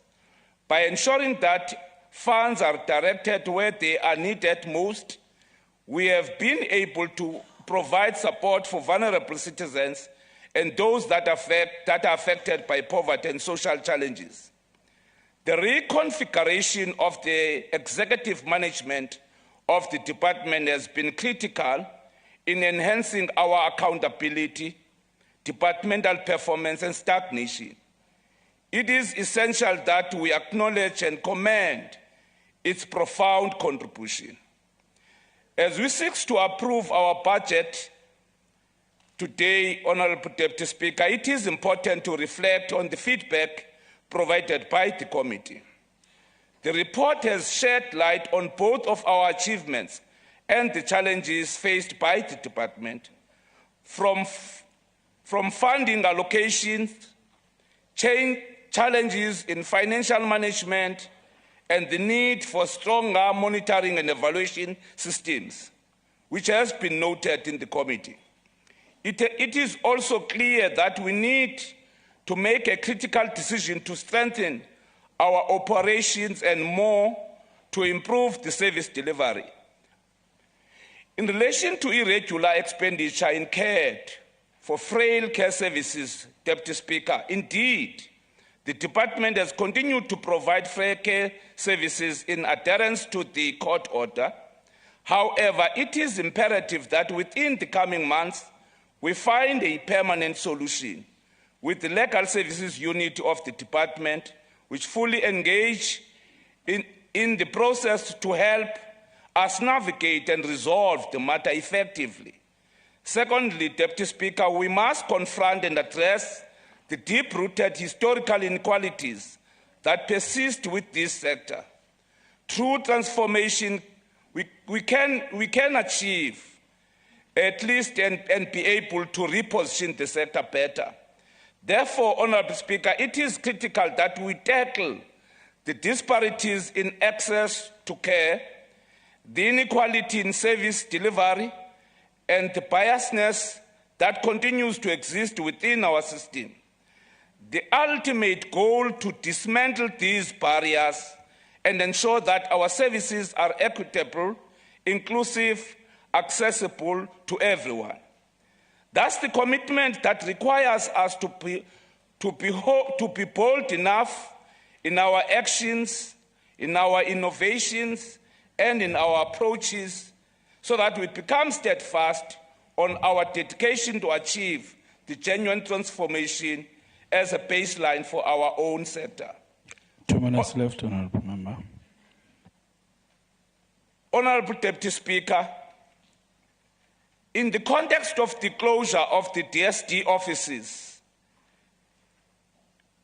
to date, in Kumbu, Buffalo City, Flagstaff, Mbizana offices, which were closed, in order to mitigate the impact of these closures, we are implementing a series of alternatives to reopen them back, offices through sourcing alternative office spaces for service delivery continuity. We continue to maintain and enhance the support to provide communities in areas where the department does not have local services offices at all. A newly constructed service office was opened in Multino in August last month. Our people used to travel 90 kilometers to Queenstown for those services. Honourable Chair, the performance information, honourable members, remains a backbone of a robust auditing process. Hence, the department remains committed to addressing its weaknesses on performance information management. Thus, the department will ensure that there is an adequate capacity to integrate and manage performance information with existing management systems. We therefore focus will be on the overall design and management of indicators, data collection, collation and variation processes within the district and in the province, Chair. In conclusion, Chair, the DSD budget for 2024-2025 represents a significant investment in the well-being and the future of the province. It embodies a commitment to build more equitable society where every individual has an opportunity to thrive using the available means. The support for this budget is not just a financial measure, but a moral imperative to uplift, empower our communities. I think this underlines, for those that do not support the budget, from a moral question. It's not about rands and cents. It's about consciousness. Chair, let's appreciate the work of the committee, appreciate the collective management led by the HOD, appreciate the people of the province for continuing presenting an oversight on us, and such that we have been able to thrive under the difficult moments and environment that we operate. Thank you, Deputy Speaker. Thank you so much. Thank you very much, Honourable Member. Honourable members, I put the report. Thank you. I will ask the Secretary to read the 5th order of the day. Consideration of vote number 5, Public Works and Infrastructure, Appropriation Bill 2024. Thank you, Honourable. Thank you, Secretary.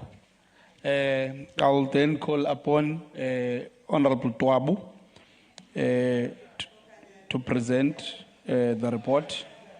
Honourable Tuabu, you have 10 minutes, and it starts now. Thank you. Thank you, Honourable Deputy Speaker. Good afternoon to you and the honourable members in the House, the officials, and everybody who's listening and watching us as we debate today.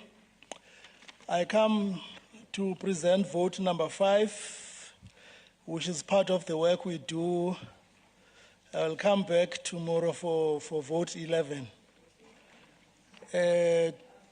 This one, Honourable Speaker, is on page 55, where it begins. The budget for this department for this current year stands at 2.6 billion rand. As the committee, we debated, Honourable Speaker, and made the following findings, beginning from page 56. And the first one, Honourable Speaker, on program 1, we are saying that in the previous financial years, e-performance information of the department has been found to be unreliable by the Auditor General. This has had to a negative effect in the auditing of the performance of the department. So we are recommending that the department must correct that. Secondly, the 70 million budget allocated for consultants, we see it remaining excessively high as the committee. However, we acknowledge a significant reduction of the use of consultants. But since this department is known as a nerve center for infrastructure of the development of the province, we think it should be more of an in-house work. It must strengthen its capacity inside so that it is able also to help other departments. Thirdly, the target of 92.778 million, which is set aside for them as a revenue generation through property portfolio, seems to be unachievable when we look at it, comparing this target with what has been happening in the past. But of course, there's a recommendation. We want the department to table to us how they will be attaining this. In the previous financial year, the department has achieved equity targets relating to women, youth, and persons with disabilities as expected. However, the challenge for the department that we see is how they will be sustaining this particular achievement as we congratulate it. So also would want them to show us in the form of a report as a recommendation how they will be sustaining it. Lastly, in the same program, we're saying trained professionals are leaving the department for greener pastures elsewhere, which also we want them to, as a recommendation, to show us their retention strategy so that they don't feel the same pain. Going to the second program, Deputy Speaker, the finding that we first found is the illegal occupations and hijacking of government properties, which poses a serious threat to the state immovable property register. The departmental response to this challenge, which involves launching evictions proceedings in court, gets protracted and does not provide immediate solution to the problem as we look at it. So then we, as a recommendation, the department must devise immovable legal strategies, innovative legal strategies to respond to the challenge of illegal occupation and hijacking of government properties. The department must explore the possibility of interdicting illegal occupation and hijacking of buildings before they happen. A detailed report in this regard must be furnished to the committee. The next recommendation, the department must devise mechanisms. No, I'm making a mistake now. The other one is on, despite several repeated, the process for the disposal now of unviable properties is characterized by enormous red tape as per the report of the department. The department has also identified the Eastern Cape Land Disposal Act 2000 as an impediment to swift disposal of properties. Then we are saying the department must engage the Office of the Premier, because this looks like it's their joint, both the Premier's office and themselves have a task to perform in disposal of this act. So we're saying that a progress report on a quarterly basis must be furnished to the committee in how they are dealing with this. The third one, despite several repeated pronouncements about Ibisho office precinct, the department is adamant that the project will have with an estimated 1.6 billion will commence during the 24-25 financial year. We would like then, as a recommendation, to be furnished with a detailed project plan of how this is going to happen. Number D, the department will venture into student accommodation as part of enhancing revenue generation. This will be done by converting some identified properties into student accommodation. Then we are saying that the department again here must show us how this will be done. There is a persistent challenge of delays in payment of projects funds by client departments, in particular Department of Health, to the department as the implementing agent. And this delays the completion of projects and places the department under financial strain. So then we are then recommending that department, of course, there must be some service level agreement which will try to alleviate this challenge to the department. The Department and Education Department do not have a proper immovable asset plan for schools that have been closed through the rationalization program. The department is not certain if all the schools that have been closed are part of its immovable property register due to a lack of clear handover procedure. Then we are saying here is recommendation F, the department must engage with the Department of Education to jointly develop an immovable property plan for the schools that have been closed due to rationalization. The department must furnish the committee with quarterly progress reports in this regard.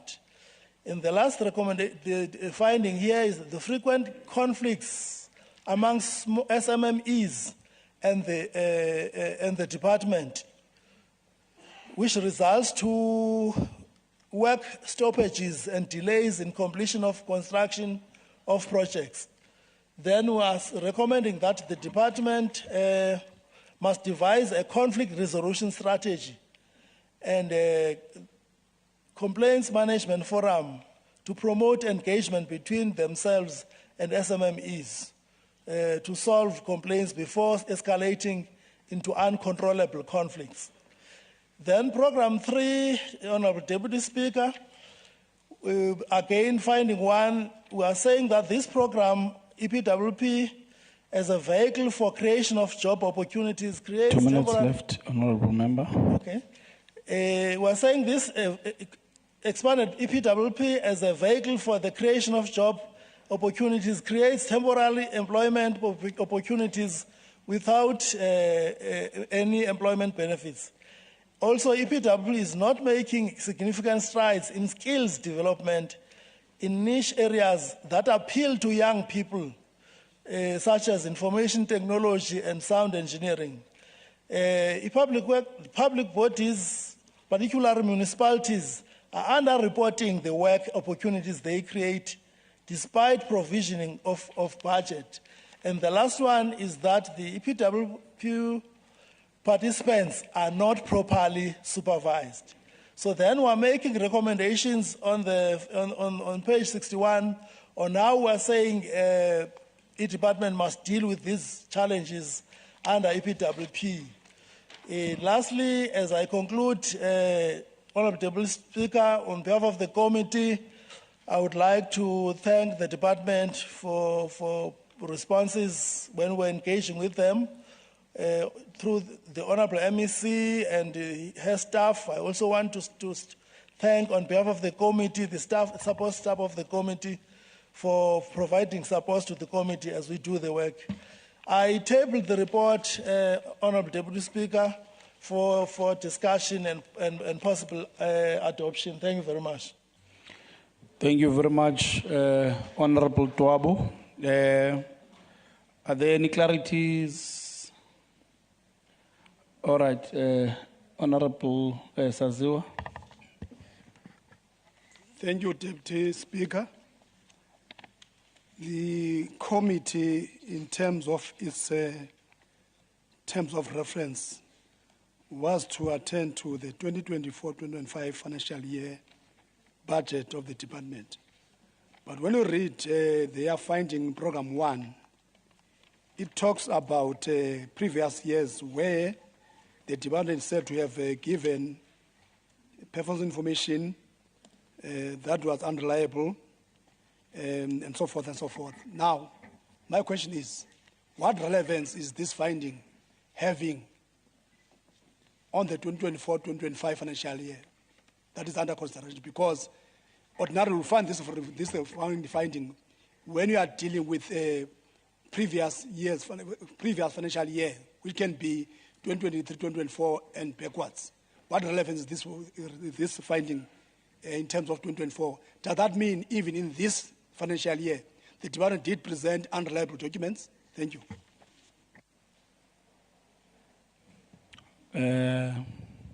Honorable Tuabu. Thanks, Deputy Speaker. The committee was taking this from the information advised by the researcher of the committee. Therefore, in as far as trying to ensure that each department uses money properly and it accounts properly, it was just an advice informed by that chair.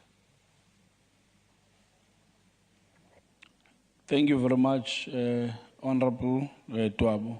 Honorable members, please note that there is tea that is served, afternoon tea that is served at the back, at the dining hall. So if a member would like to have tea, you must just go. It's not for all of us to go at once, just, yeah. Thank you very much.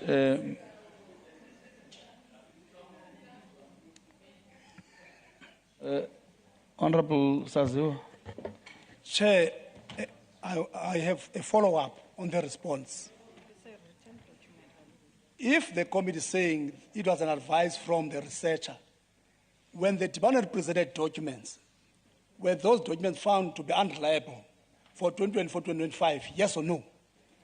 If the response is no, they must withdraw this finding, because it's not relevant in terms of 2024-2025 financial year, according to how I read it.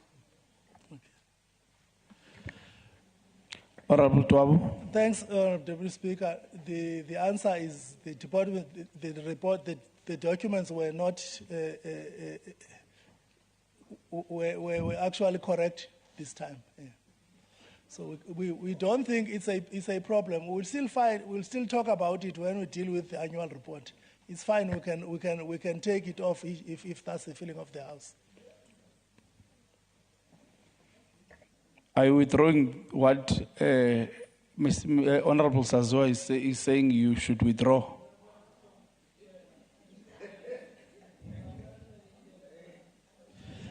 I'm saying, Honorable Deputy Speaker. Deputy Speaker, yes. Speaker.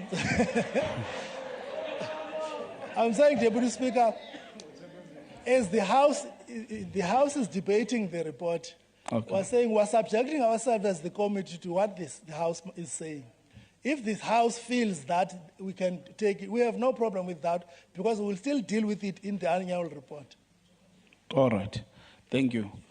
Is there anything from other committee members? All right. Thanks. I will then call upon Honorable Dr. Fig. You have been allocated 9 minutes, Honorable Member, and it starts now. Thank you. Thank you, Honorable Deputy Speaker. Honorable members of the Executive Council, honorable members of the Eastern Cape Provincial Legislature, heads of department, members of the media, ladies and gentlemen. What kind of province do we want for our people, and what are we planning to leave for future generations?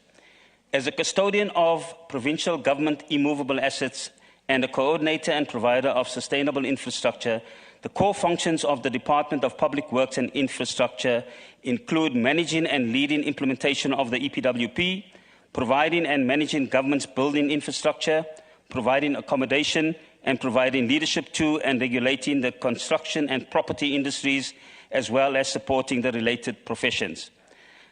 The budget allocated to the department is 2.6 billion rand divided between 3 programs. Administration, 558 million, Public Works, 1.9 billion, and EPWP, 159 million. A noticeable observation is that while there is only a 4.3% increase in the allocation to the department, compensation of employees increases by 14.2%, from 775 million to 886 million. An analysis reveals that the budget of Programme 1 increases by a paltry 2.6%, but compensation of employees increases by 18.2%. Notwithstanding this enormous increase, there are still vacancies in critical posts, especially in relation to technical skills. The budget for Programme 2 increases by 4.6%, while compensation of employees increases by 11%. Further concerning issues in Programme 2 include state properties and buildings that are illegally occupied, the accuracy of the asset register, land invasion, lack of systems to manage debtors from accumulated previous year's debt, vandalism, and lack of protection of our schools, facilities, and other government buildings, and a maintenance plan for state and immovable properties. As a result of vandalism of our schools, some schools are overcrowded and learners have to travel vast distances in unsafe, unlicensed scholar transport due to a shortage of schools, I beg your pardon. Learners travelling in these unroadworthy vehicles driven by unlicensed drivers face the risk of injuries and, even worse, sometimes death. The problem is lessened in the Western Cape, where, given the growing demand for places in the Western Cape schools, the Western Cape government has introduced a rapid school build program to build more schools faster than ever before. Saxon C Junior School was built in 65 days, and the Fisher Haven School was completed in 71 days. Since 2019, the Western Cape has built 35 new schools, 15 replacement schools, and over 1,300 additional classrooms at existing schools. This includes 48 classrooms in new and existing schools for learners with special education needs.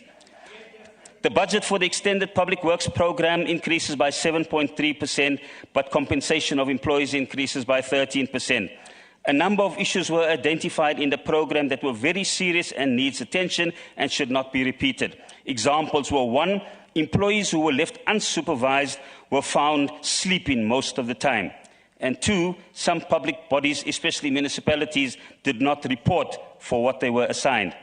The department stated that one of the good stories by the Department of Public Works and Infrastructure is the department's ability to coordinate 50 public bodies in order to realize a target of 478,268 work opportunities, which indeed 590,223 jobs were created in EPWP Phase 4.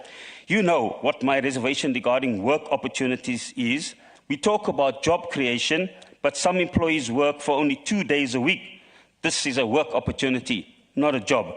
In the Western Cape, the EPWP is structured and not just an ad hoc arrangement. Conditions of employment for EPWP include: they have contracts where EPWP jobs are temporary or on a contract basis. The normal working hours for task-related EPWP workers may not work more than 55 hours a week. EPWP workers are entitled to a 12-hour daily rest period and must have 2 days off a week. An EPWP worker can accumulate 12 sick days leave per year. This may not be transferred from one contract to another. Workers will only be paid at the end of each month for tasks that have been completed.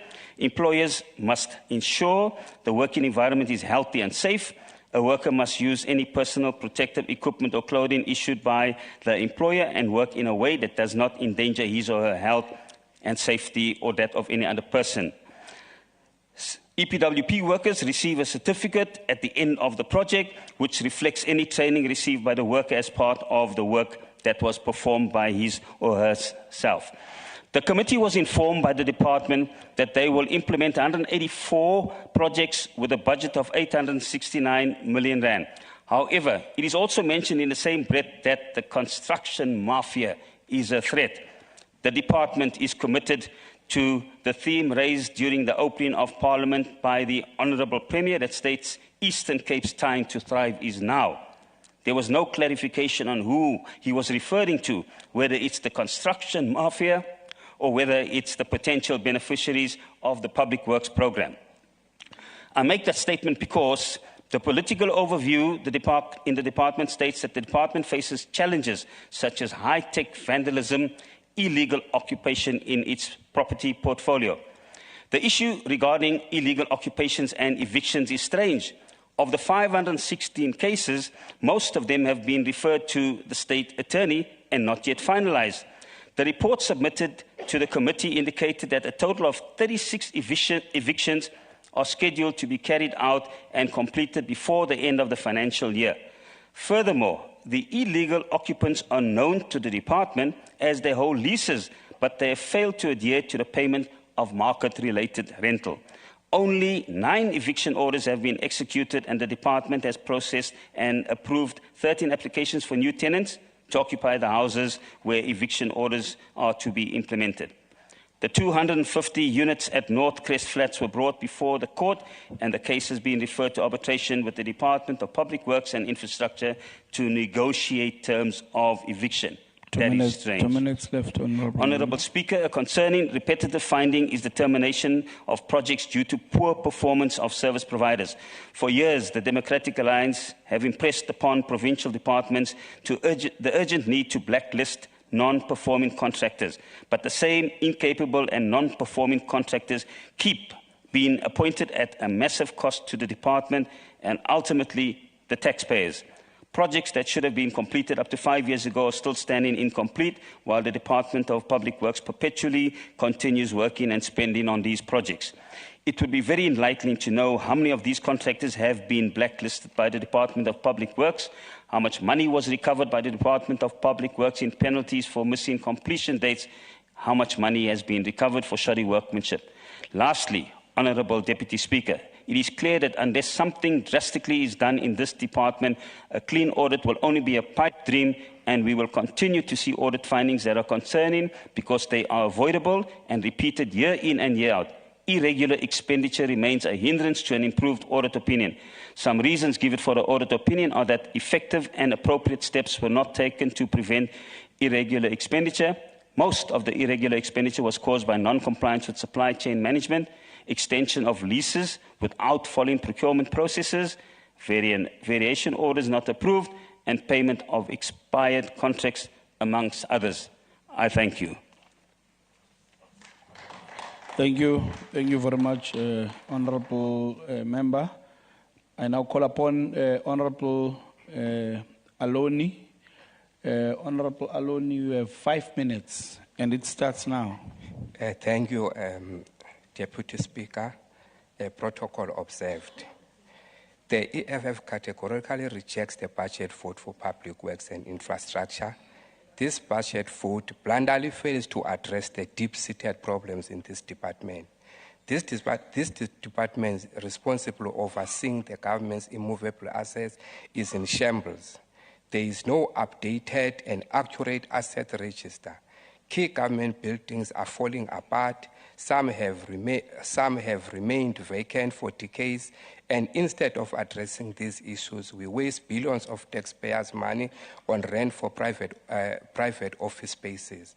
This is a department that has fundamentally failed in its mandate, and this budget does nothing to remedy the situation. In previous financial years, Deputy Speaker, the Auditor General found that the performance information of this department to be unreliable. This unreliability has a direct impact on the auditing of the department's performance and has thwarted any chances of improving its audit outcomes. How do we trust the department with this regard to manage billions of rands and assets when it cannot even provide reliable information about its own operations. Now we see 70 million allocated for consultants, while there is an acknowledgement that the department has reduced its use of consultants. The allocation is still excessive. We are paying consultants for tasks that should be handled internally. This is a department that should have the expertise in-house to manage its own operations. Yet we continue to pay outsiders to do its job. If the department cannot build its own capacity, how can we trust it with the billions meant for public works and infrastructure? The department has also failed to stop the illegal occupation and hijacking of government properties. Many of these properties could have renovated into much needed social housing, student residences, or safe houses for victims of abuse, but instead they are left to rot. The response to this crisis, costly and time-consuming eviction proceedings that do not immediately solve the problem. For more than a decade, there have been calls for this government to convert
Accept the budget.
calls for this government to convert these abandoned buildings into housing, but all we get are empty commitments with no follow-up. Meanwhile, these properties are sold off to private firms and individuals who then profit from assets that should belong to the people. This is not just a failure of leadership, it is a betrayal of the public trust.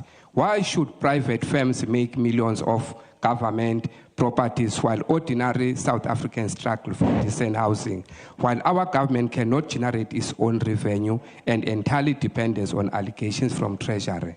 Let's look at the Eastern Cape Department of Public Works, where the challenges are immense, and yet this budget vote does not even begin to address them.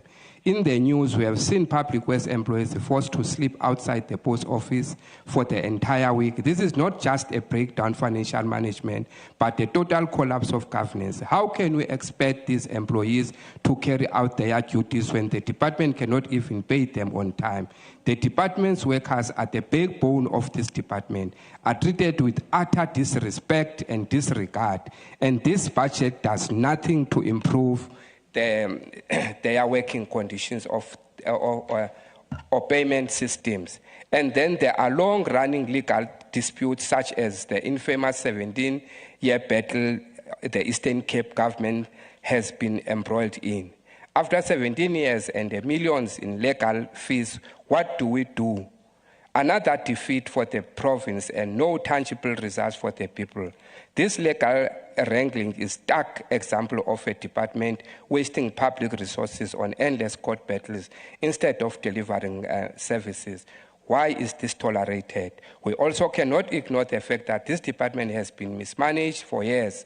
Let us not pretend that leadership changes without real accountability will fix the deep-rooted issues.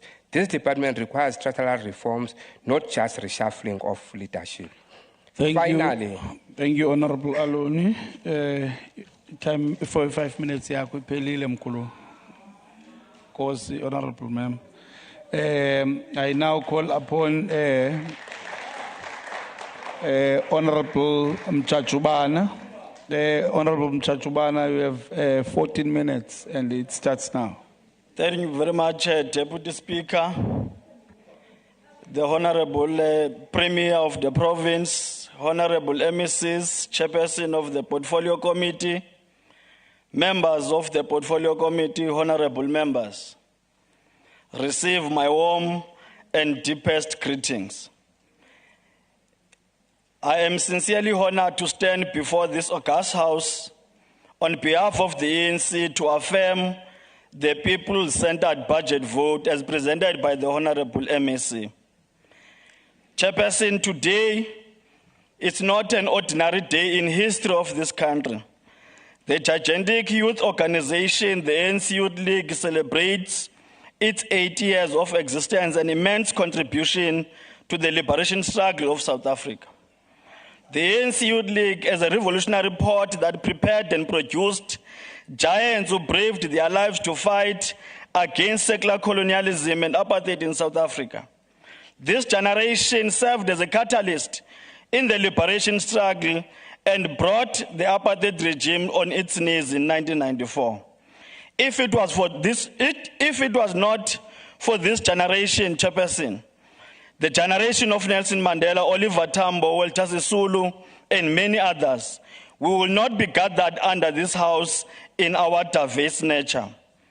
Today, I am proud to say that we stand in the shoulders of giants, and I can confidently acclaim that the ANC remains the only liberation tool at the hands of the people of South Africa. We are called upon to serve our people, and we must do so selflessly and with dignity.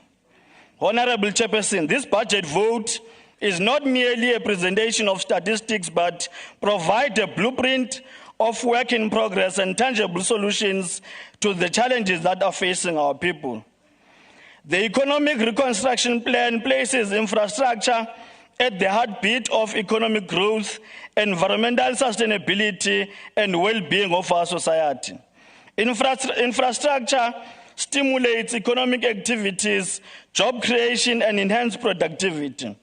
From well-seasoned bridges to the seaports, from land tenure to telecommunications, infrastructure connects people and the business. House Chairperson, we salute our Premier Honorable Premier Oscar Mabuyane on his investment drive program. We are confident that this program will have long-lasting impact in the lives of the people of Eastern Cape. The success of this program, however, Chairperson, relies on a solid foundation of infrastructure outlook. We support the department's endeavor to become the nerve center for infrastructure delivery coordination and investment in the province. To realize this mission, the department has committed in the 2024-2025 to focus on strengthening the capabilities for infrastructure coordination and investment. The Portfolio Committee welcomes the initiative to send our provincial infrastructure coordination to the Department of Public Works and Infrastructure, and the department currently supports client departments such as Department of Health, Education, Transport and Human Settlements. Through the transversal infrastructure coordination, these 4 departments have recorded improvement in the expenditure patterns, detecting early signs and adherence to infrastructure prescriptions. This has in turn improved the performance of infrastructure in those departments. As part of offloading the government debt, the department has ventured into building state-of-the-art office precinct to house our departments. We are proud to witness the completion of Tembakojani office in Alwa North, Tobile Bam in Manfre, and Batanwa Ndodo in Komani. The department has further committed to complete the following capital projects in the year 2024. Mkanduli Office Precinct, Makanda Artisan Center, Dr. Da offices in Ngamakwe, and Emalahleni offices in Krizani. The department has committed that the much anticipated talk about the Bishop Office Precinct will kick off this financial year. This one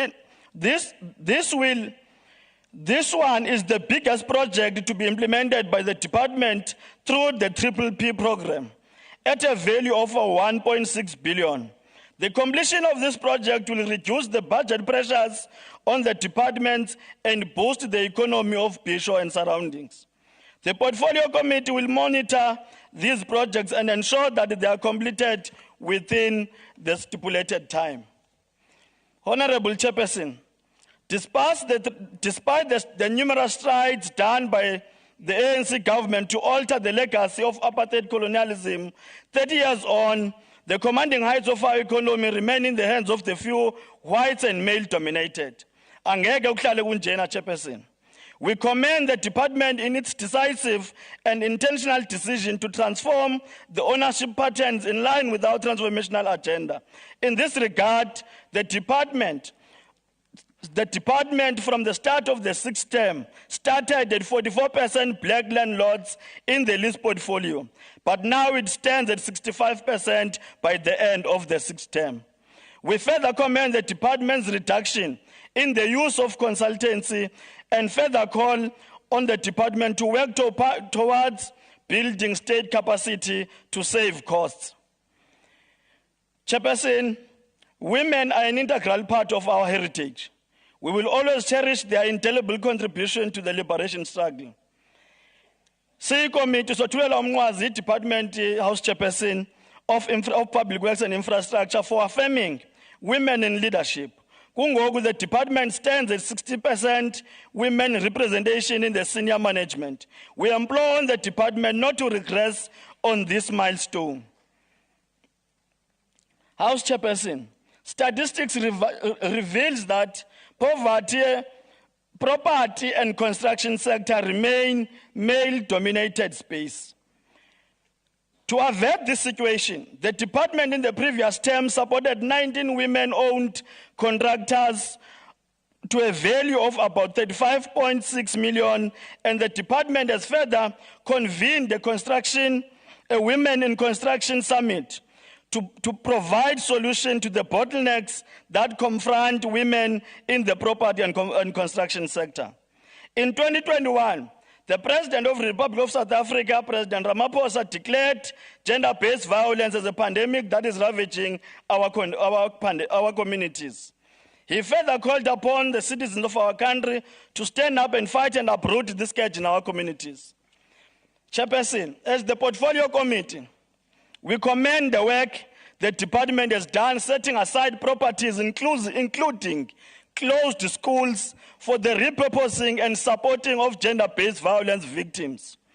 Chairperson, as a former student leader, I stand here trembling with excitement about the commitment that the department has made in the 2024-25 financial year on student accommodation. I do so primarily because, Chairperson, student accommodation to date remains a thorny and a burning issue in the higher education sector.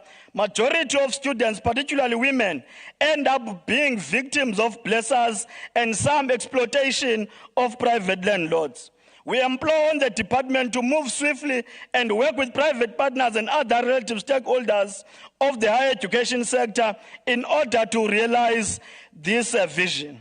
We also implore the department to work with the Department of Education in the province to also explore possibilities of building hostels in order to ensure that we reduce the burden of scholar transport in government.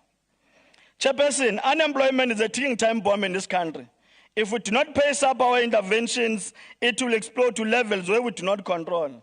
Honorable Pima, unemployment amongst the youth in our province and the country is unbearably high. It is most painful amongst high-skilled graduates.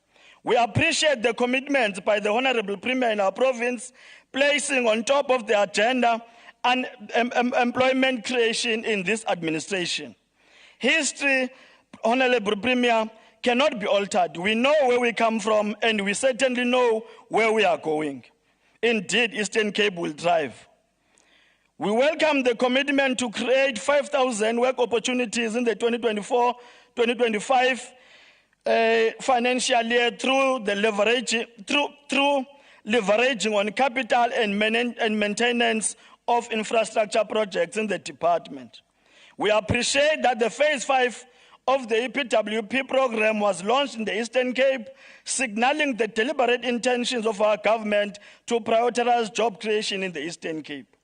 The department has recruited about 939 young people through the Youth Development Program, which comprises of postgraduate and technical interns, graduate interns, and work-related learning program.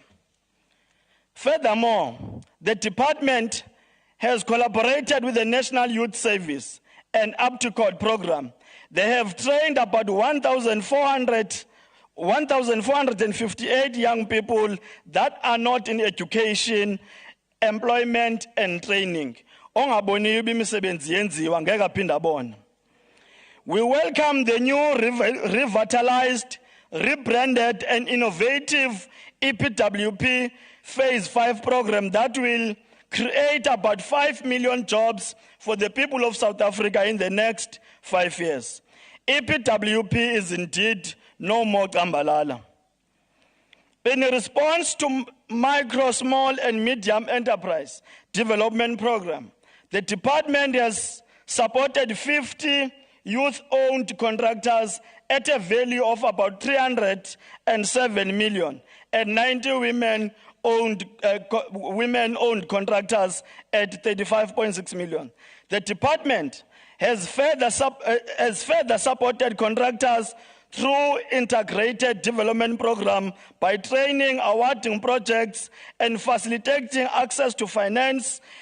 These ICDP contractors have been supported at a tune of about 472 million. The Portfolio Committee supports the department's effort to support academic deserving students with bursaries herein named after Dr. Mxolisi Majombosi Bursary Fund, one of the revolutionary stalwarts that surrendered his youth and life to the liberation struggle. Notwithstanding government efforts to transform our society through infrastructure projects, crime remains the enemy of progress, and also climate change remains part and parcel of the enemy towards realizing the vision of the Eastern Cape. 2 minutes The left. state 2 minutes left, buildings are honourable member. vandalized, hijacked, and illegally occupied by construction mafias. We therefore support the department's program to curb these incidents, working together with municipalities, traditional leaders, and communities. The Operation Bring Back program needs to be escalated or accelerated to ensure that illegally occupied buildings are brought back to the state. As a result, in Mtata, we have success in terms of eviction cases as led by the attorney, the Nokesi attorneys, whom were appointed by the department.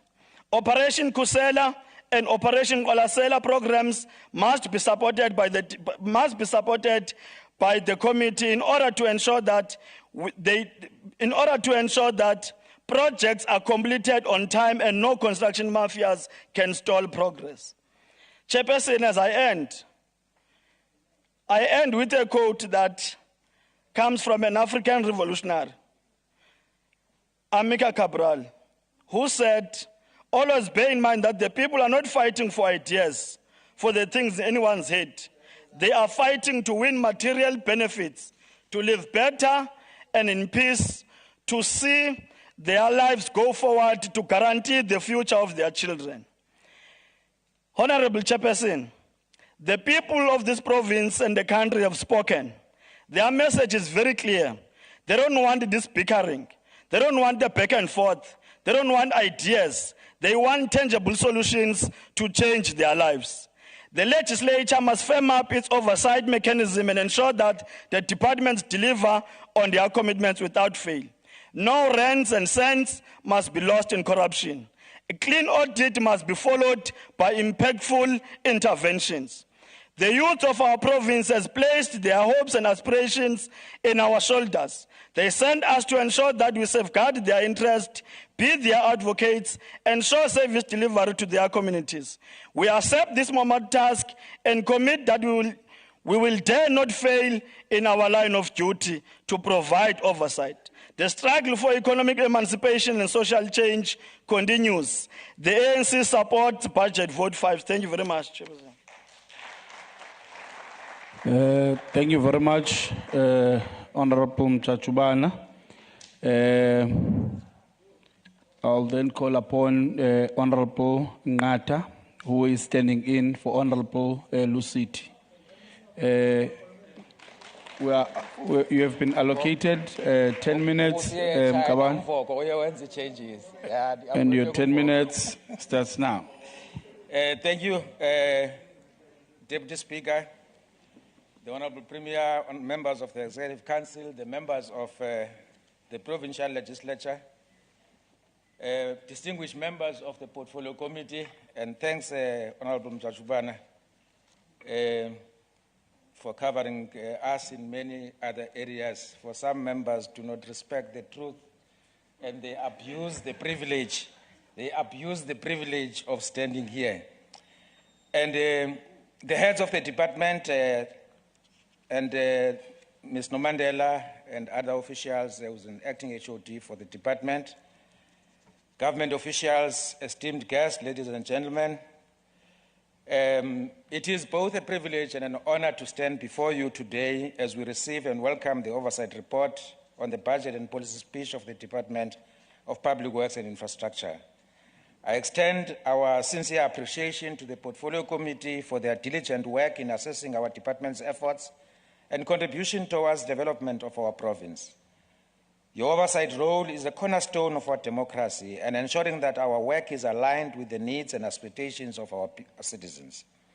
As a department, we welcome the findings and recommendations of the Portfolio Committee.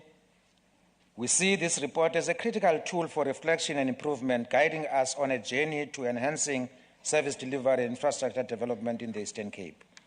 We acknowledge areas highlighted for improvement and committed to addressing the gaps as identified.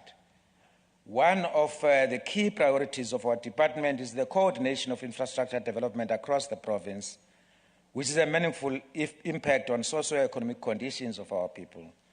We recognize that effective infrastructure coordination is not only vital for success of our projects, but also for ensuring that the infrastructure we build truly serves the needs of our communities. In response to the findings of the Oversight Report, we are committed to enhancing our coordination efforts, ensuring that our work is more streamlined, efficient, and impactful. I must indicate that we have already taken steps to fulfill our commitments as exposed in the policy speech. In the past week, we have convened the Women in Built Environment Colloquium to take forward our work and commitment to the thoroughgoing transformation of the construction sector. And thanks, Honorable Tuabu, for the positive feedback in this regard. We are in a transformative period in our history where the contributions of women are increasingly recognized and celebrated across all sectors of society. However, in traditional male-dominated fields like construction, architecture, engineering, and infrastructure development, the road to equality is still paved with challenges. The Women in Built Environment Colloquium therefore provides us with a platform to discuss these obstacles, celebrate our successes, and most importantly, chart a path forward that ensures women are not just participants, but leaders in building the Eastern Cape we want. The built environment in South Africa is a critical driver of economic growth and social development. It plays a fundamental role in addressing our country's housing backlog and improving infrastructure and the fostering inclusive growth. Yet, despite the industry's significance, women remain underrepresented, often relegated to lower levels position, excluded from the decision-making roles. This underrepresentation is not only a disservice to women, but also a missed opportunity for the industry to benefit from the diverse perspectives and innovative solutions that women bring to the table. We will strengthen our collaboration with key stakeholders, including other government departments, municipalities, and the private sector, to ensure a more integrated approach to infrastructure development. By doing so, we aim to eliminate bottlenecks, reduce delays, and improve overall quality of the infrastructure we deliver. Honourable members, the department will provide the legislature with detailed responses to the findings and recommendations and of the oversight report, and as stipulated in the standing rules of the legislature. We believe in transparency and accountability, and will ensure that our responses are comprehensive, addressing each of the concerns raised by the committee. Our responses will not only outline the actions we will take to address the recommendation, but also will include timelines and measurable targets to ensure that our commitments are met. We are determined to demonstrate progress in the areas identified for improvement, and will keep the legislature regularly updated. Honourable Deputy Speaker, I just want to, the Honourable Speaker, Honourable Deputy Speaker raised a matter about challenges facing honourable members as it relates to accommodation. I would like to comment, perhaps acknowledge some of the challenges, but indicate that we would appreciate as a department if there is more tighter communication between the legislature and the department. And the department has been making accommodation from September, that is this month, as per the request by the legislature. And secondly, the accommodating honourable members are currently being refurbished. 7 houses will be ready by the 16th of September, 4 will be ready by the 17th of October, 15 by the 1st of November. There are 2 houses that are currently for MECs that are under procurement as we speak. The honourable members, some of them were mentioned here. The accommodation has been arranged up until the 13th of this month. We do regret any other inconvenience that might have caused, but it is our commitment to ensure that these things are addressed. And Honourable Deputy Speaker, as I said, that it's quite important for honourable members to respect the truth. Honorable Mjajubana, the precincts that are across the province in many areas, you will think that they are not there. The members are talking about unlicensed vehicles for scholar transport. There is no such. They are speaking about unlicensed scholar transport operators. And you'll think that there are no teachers that are about to be retrenched in the Western Cape. When they stand here, they speak. So when they speak, you'll think that when this honorable member, honorable deputy chair, he continues to peddle lies, Kasim. He continues to peddle lies. In the conference that he's talking about, my department was represented. I did explain to him. He still come back, it was last year. He still come back to say, I was not there. My department was not there. So please let us not thrive on lies. Secondly, this thing of people standing here and boast about that apartheid government in the Western Cape and think that is something good to boast about. It is apartheid government when you deliver services on racial lines. That is apartheid. You stand here and boast as if you are not retrenching. Honorable Chairperson, to conclude, I want to reiterate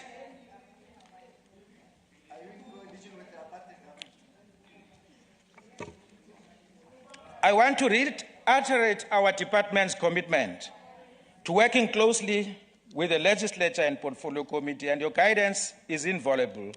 We look forward to continuing this constructive engagement and will strive to fulfill our mandate for providing quality public works and infrastructure that meets the needs of the people of the Eastern Cape.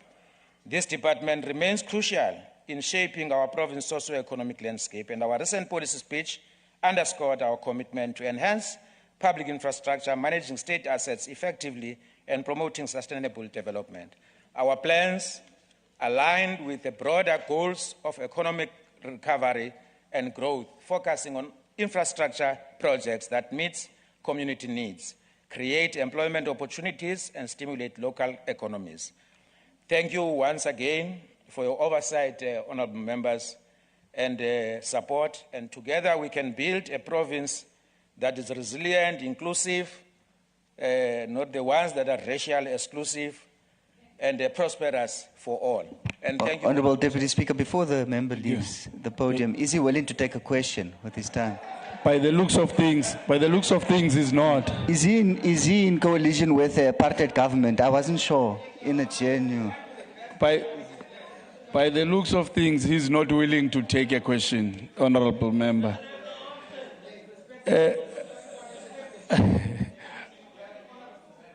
Thank you, honourable members. There is no coalition here.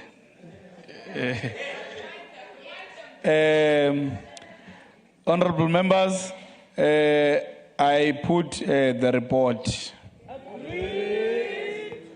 Thank you very much. I can see now that today you have learned something new. Honourable Speaker has taught you how to actually say agreed. You are fast learners. I will ask the Secretary to read the sixth order of the day. Consideration of vote number 6, Education Appropriation Bill 2024.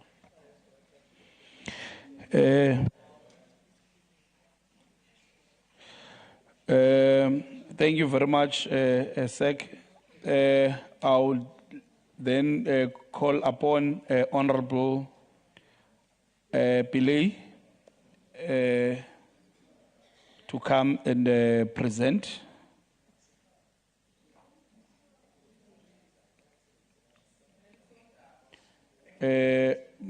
Honourable Pillay, you have 10 minutes. Mr. Pillay is standing in for Honourable Sondaba. Your 10 minutes starts now. Thank you, Honourable Deputy Speaker, and the strength behind that beautiful road, Honourable Premier, look at me. We appreciate that. And the House at large, greetings from Portfolio Committee of Education. I think before I get into the report, as you know that this is a 42 billion report, you need to be seeing it preciously. That I want to say that there was some erroneous mistakes happened in page 40 and 41. There was a mix-up of recommendations and findings. It is not in the adopted report, but probably in the legislature it happened. But while I'm standing, I need to apologize for that, and the legislature's officials will correct it. As you know that it has 7 programs, I am not going to go through all the findings and the recommendations. Let me start with the first one, that is administration. The internet connectivity of the departmental head office and the district offices are unreliable and hinders productivity. The committee recommends that the department must ensure that connectivity is reliable and other connectivity mechanisms must be considered for the smooth running of the head office and district office. Finding F, the committee appreciates the healthy growth of the compensation of employees' budget, but there is a persistent trend of slow progress in filling the vacancies in the department.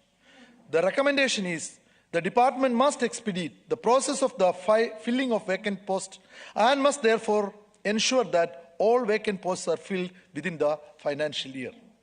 The last one on this administration, we go to J. Not all deserving and qualifying learners are benefiting from scholar transport.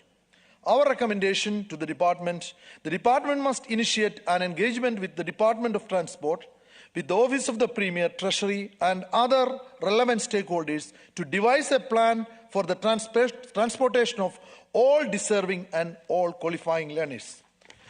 I'm getting into the program 2, that is public ordinary schools, where we go to the finding B. It talks about the department is unable to supply the required number of teachers in critical and niche subjects. The recommendation is the department must ensure that the qualified educators for gateway and niche subjects are employed and there should be a budget allocated for such. I go to D. There is insufficient number of psychologists and therapists at district and circuit levels. Our recommendation follows. The department must ensure that all outstanding psychologists and therapists are employed within this financial year. On that, the last finding is there is a lack of security in schools which leads to crime, high rate of vandalism, and the theft of school resources, especially during weekends and school holidays. And the committee recommends that the department must devise a cogent and comprehensive safety plan for all public schools to be implemented this financial year to reduce acts of criminality in schools. And also there must be a collaboration between Department of Education and Department of Community Safety. From there we move to the independent school. There is only one I am going to indicate, that number B, there are schools operating as independent school without registering the required by Section 46 of the SASA Act, that the South African Schools Act. And our recommendation is these schools must ensure compliance with the law in respect of the independent schools that operate without following the due processes. We go to program 4, public special school education, where the first one is the department managed to employ 62 specialists as therapists and psychologists at district and circuit levels. There are still outstanding 12 vacant posts that needs to be filled. The recommendation is the department must ensure that the 12 outstanding posts for special therapists are supposed to be filled within this financial year. And the last one here, full service schools are not fully operational and not fully resourced. That's the last one, and the recommendation here is the department working with Treasury must ensure that adequate resources are allocated to full service schools in the province. We go to program 5, that is ECD, Early Childhood Development. The first one is talking about there is insufficient monitoring and support provided to the program due to financial constraints.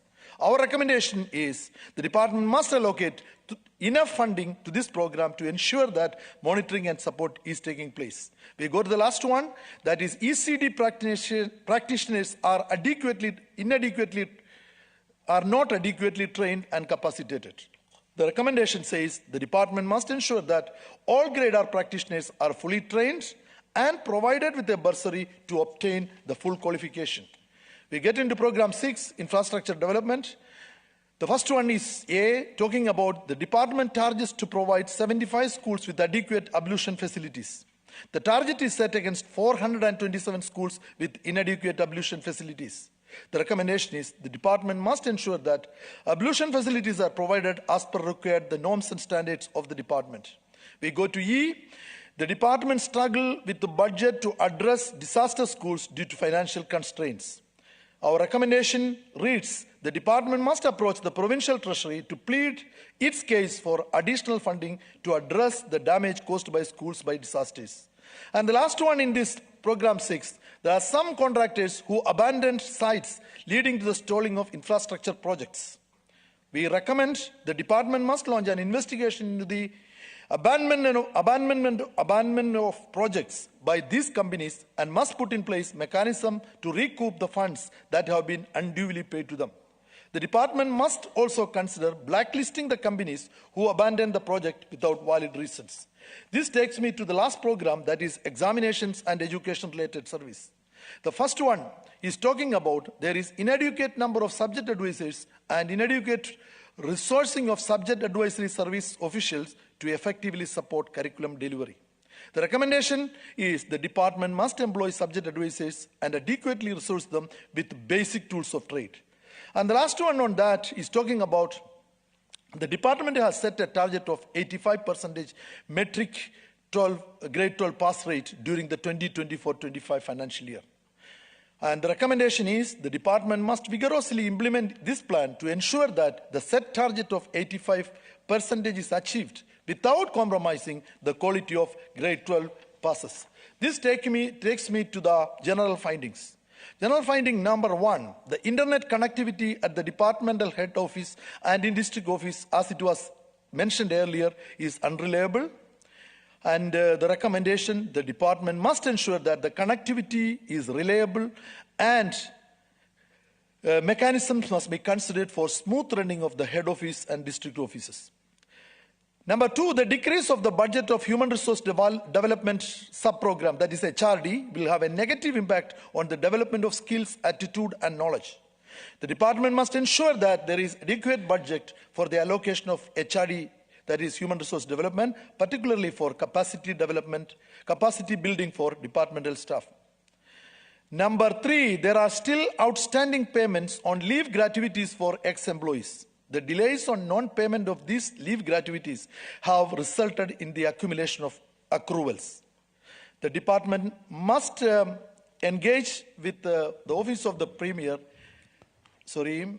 You are left with 2 minutes, Honorable. Okay. Amen. I think then I jump to the last one.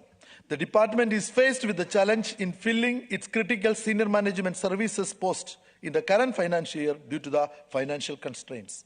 And the recommendations is the department must ensure that the annual recruitment plan is implemented as a matter of urgency. A comprehensive report must be furnished to the committee in this regard within the time period specified. I think that takes us to the end, and we want to appreciate the Portfolio Committee to appreciate the commitment shown by the department officials and the MEC and their team. And also, we want to say that the department must improve its performance and implements the House resolution without a fail, so that the educational plight of the people of the Eastern Cape province and the learners will achieve. The committee also expressed its deep appreciation to the staff, the researchers, submitting all these things to committee. I present this report. Thank you very much, Honorable Pillay. Members, please note that I have received a formal letter from Honorable Sondaba delegating Honorable Anil Kumar to do the presentation on his behalf. Honorable Premier.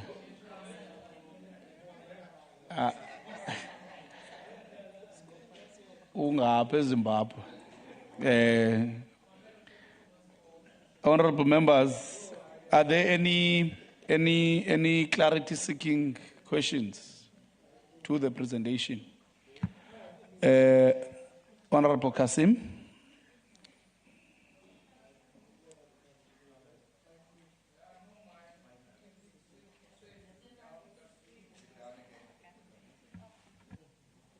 I think that one must go. Yeah, I think. Okay, there we go. Thank you very much, Honourable Deputy Speaker. My question to the committee is, in the previous term, there was money that was budgeted for, or that was not budgeted for, that was spent on the tablets with the Seasway Africa IT contract.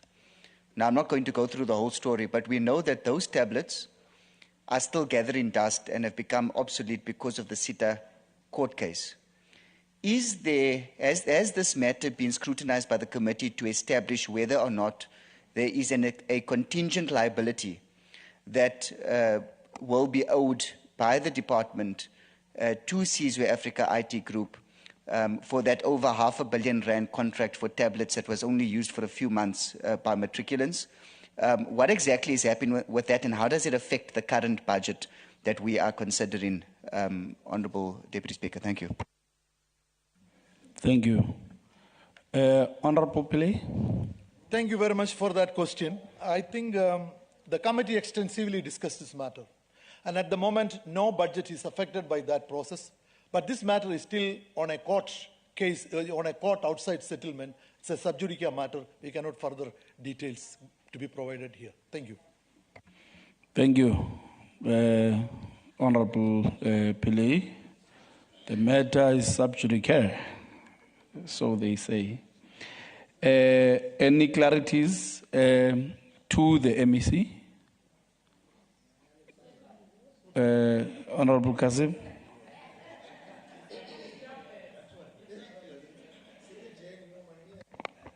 No, I'm exercising my right, Honourable MEC. Honourable Deputy Speaker, through you to the Honourable MEC. We have seen the increased scourge of violence on our schools. And we've also seen that many of our schools have now been stripped. In fact, Jubilee Park Primary School, which was only launched eventually last year in Karecha, now only has one functional toilet remaining.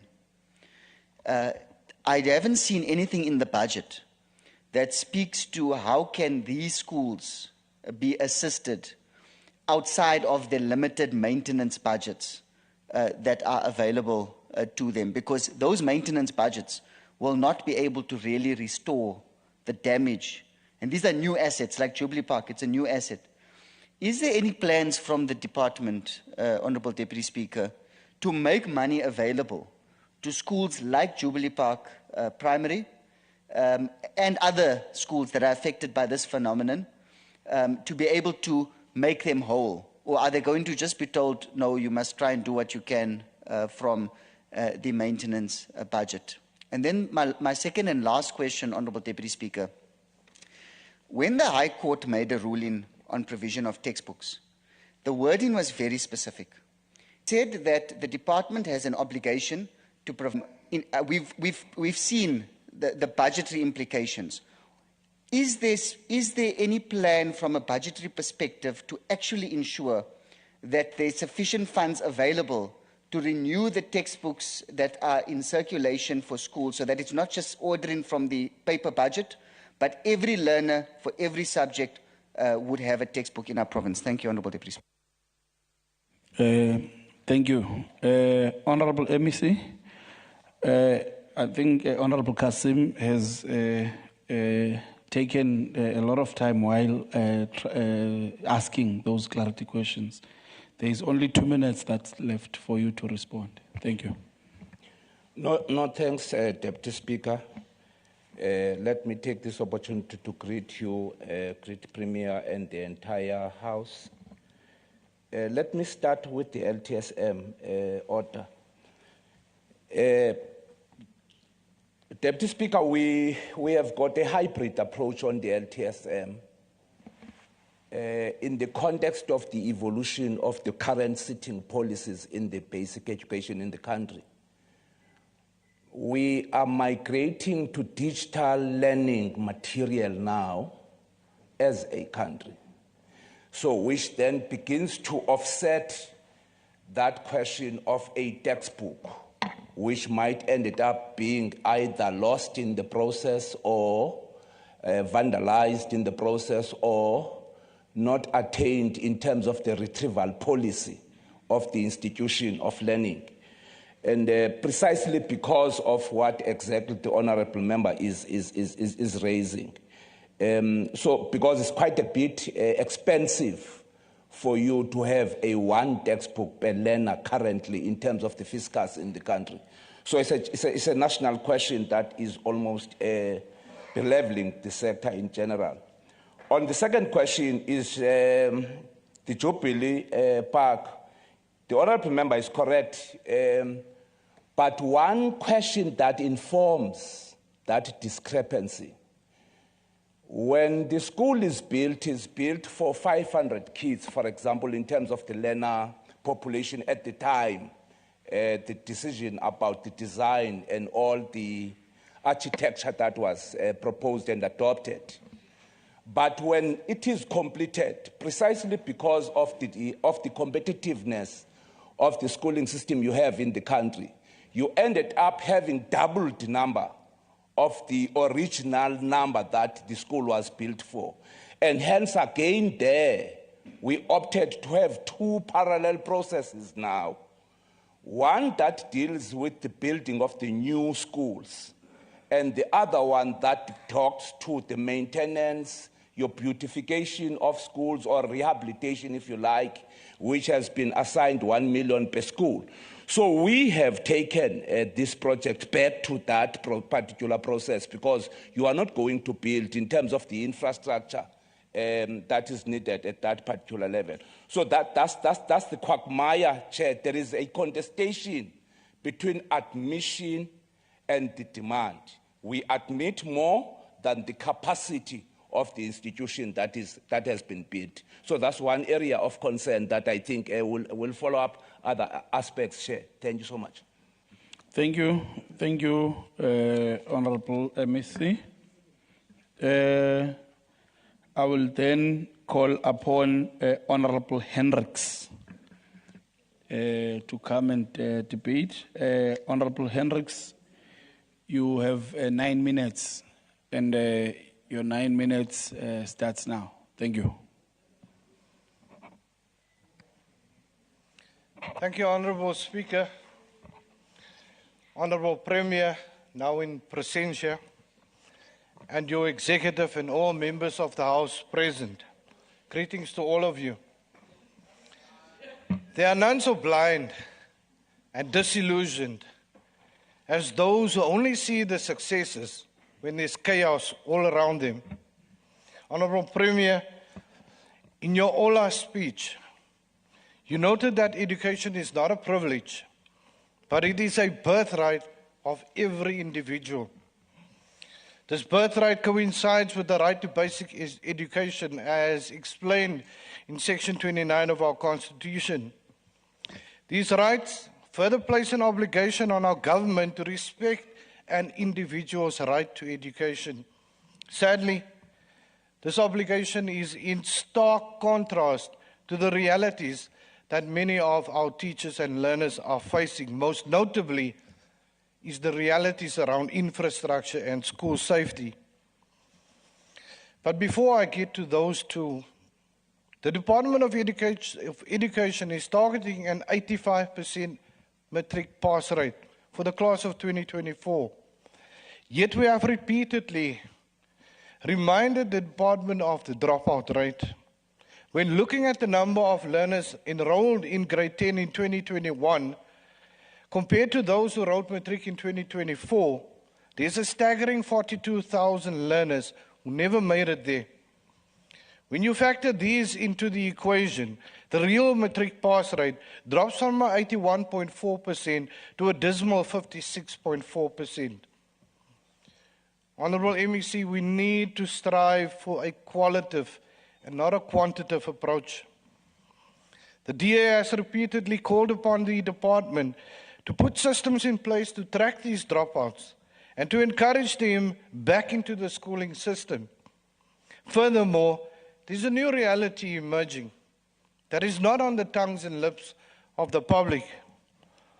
If truth be told, MEC, a high pass rate coupled with a very low pass requirement is frankly speaking designed to exit learners from the system in matric because we lack enough schools for the entry into grade R. The unintended consequence is that our universities does not have the capacity for this exodus of matriculants. They are now opting to selectively only enter level 6 and level 7 performances, and are now disregarding any performance lower than that. And those kids, although they pass matric, even with a passing requirement for university, have shattered dreams. Honourable Speaker, our playgrounds at schools have become war grounds, soft targets for criminals. The Eastern Cape learners do not know the achievements of our new democracy. Their lived realities does not reflect these achievements. Let me refer to them more specifically. In January of 2024, MEC, you indicated that the infrastructure backlog is at a staggering 82 billion rand. Taking into account all municipalities owe Eskom 78 billion rand. Your backlog is even more. And the Department of Public Works, you are just as guilty in that 82 billion rand. You can stand here and speak loud as much as you want. You are part of the problem. This is up from 73 billion 5 years ago. You can see this is going in the wrong direction. At Kulo Mbombo Primary School, broken windows and collapsing walls in this primary school have kids shivering in their classrooms. Just outside this classroom, 7 years ago, a contractor was paid in full to renovate this mud school. The material is dropped at school. It's standing next to a shipping container. These kids have been looking at this material for 7 years now, and nothing has been done. Honourable Speaker, just 5 days ago, Deputy Speaker, it's funny when you write these speeches, you write it for the Speaker, then it's a Deputy Speaker behind you. Just 5 days ago, a mud structure in Nkalweni Primary School collapsed. Nkalweni. Don't test my Xhosa. Now those grade 4 learners are being taught outside. According to one of the teachers, it is better to be taught outside because it's safer than to be taught inside. And it's not Cremora. All mud schools that have been declared as inappropriate has already been done by the MEC back in 2008 and 2009. And he indicated then that all mud schools had to be replaced. It's 15 years on. Pit latrines. Honourable Speaker, at the beginning of the year, the MEC indicated and confirmed that there are 427 schools and over 113 learners, over 113,000 learners exposed to this indignified system. Honourable Speaker, the names of Langalam Viki and Unetebo Mboteni, who lost their lives in drowning pits, should haunt this chamber. And I will never stop naming them while I stand behind this podium until the last bucket is eradicated. I will never stop naming their names. According to your plan, Honourable MEC, only 75 schools are targeted for adequate ablutions. I have to ask, where's the sense of urgency? The lack of security at schools, Honourable MEC, you estimated 229 million rand towards school infrastructure repairs, particularly school fencing, and 59 million rand invested to improve security. We welcome this. We absolutely welcome that. I question whether that funding is enough. Our children, particularly black and coloured children, who are still disproportionately represented in rural areas, Honourable Hendricks, are marred by generational cycles of poverty. and they still face the risk of violence at schools.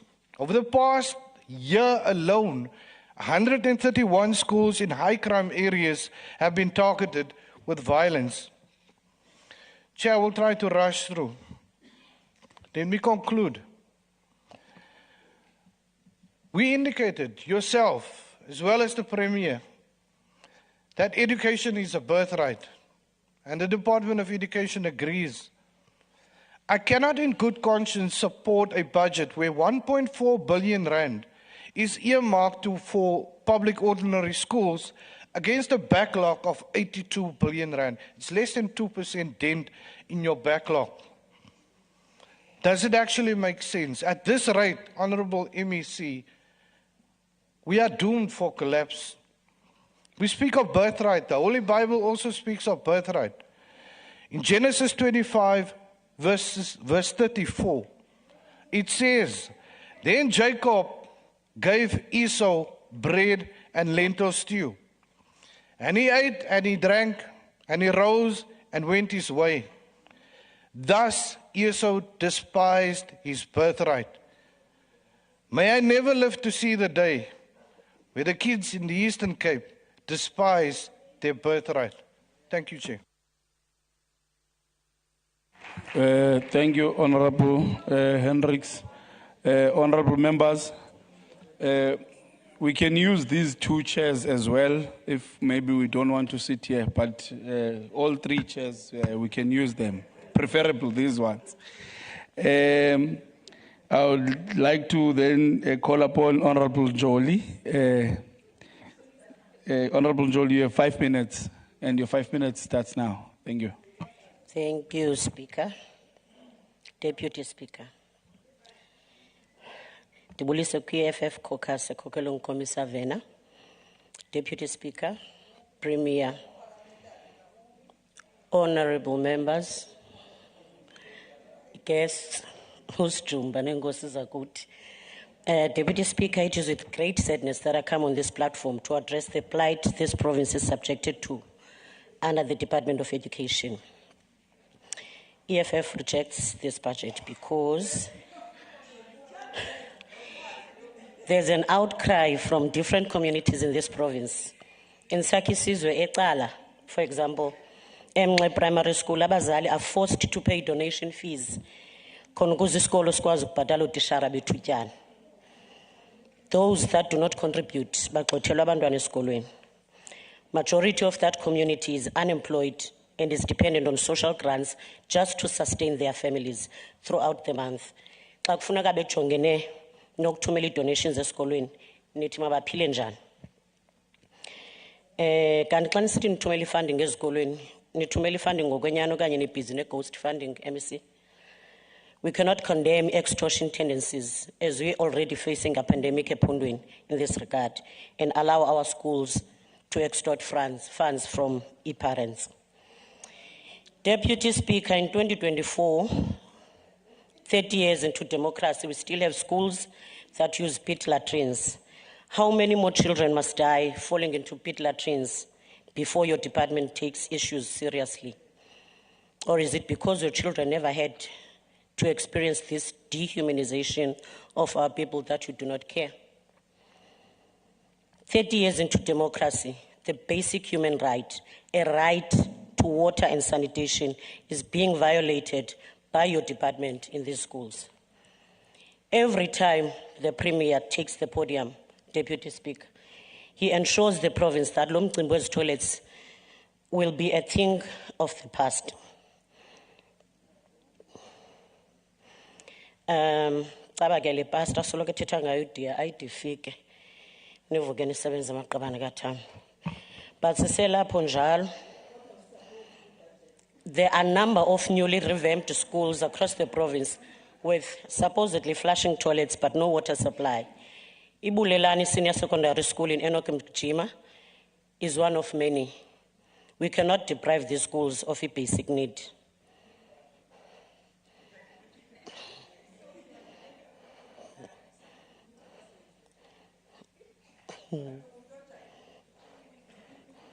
Nyanphazamisa.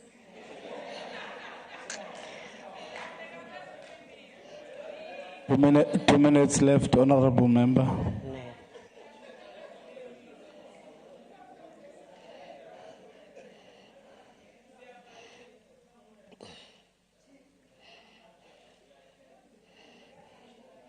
Yes.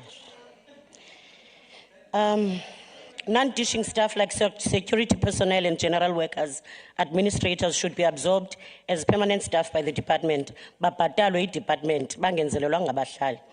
Matriculants across the province are camping in schools, preparing for final matric exams. Bakadonga ba security bangabhatalwayo. Kodwa nani ni demand imali overtime when work beyond stipulated times. How long should they keep volunteering their services to schools? Honorable Deputy Speaker, there are schools like Louis Rex in Queenstown that are still operating in temporary structures. Eziwayo, oko belindu kwakhelo. Minister is busy dishing out cars. Ngathi ngu-Oprah Winfrey, you get a car. But his goal is ngapha. Infrastructure development program needs to be reviewed.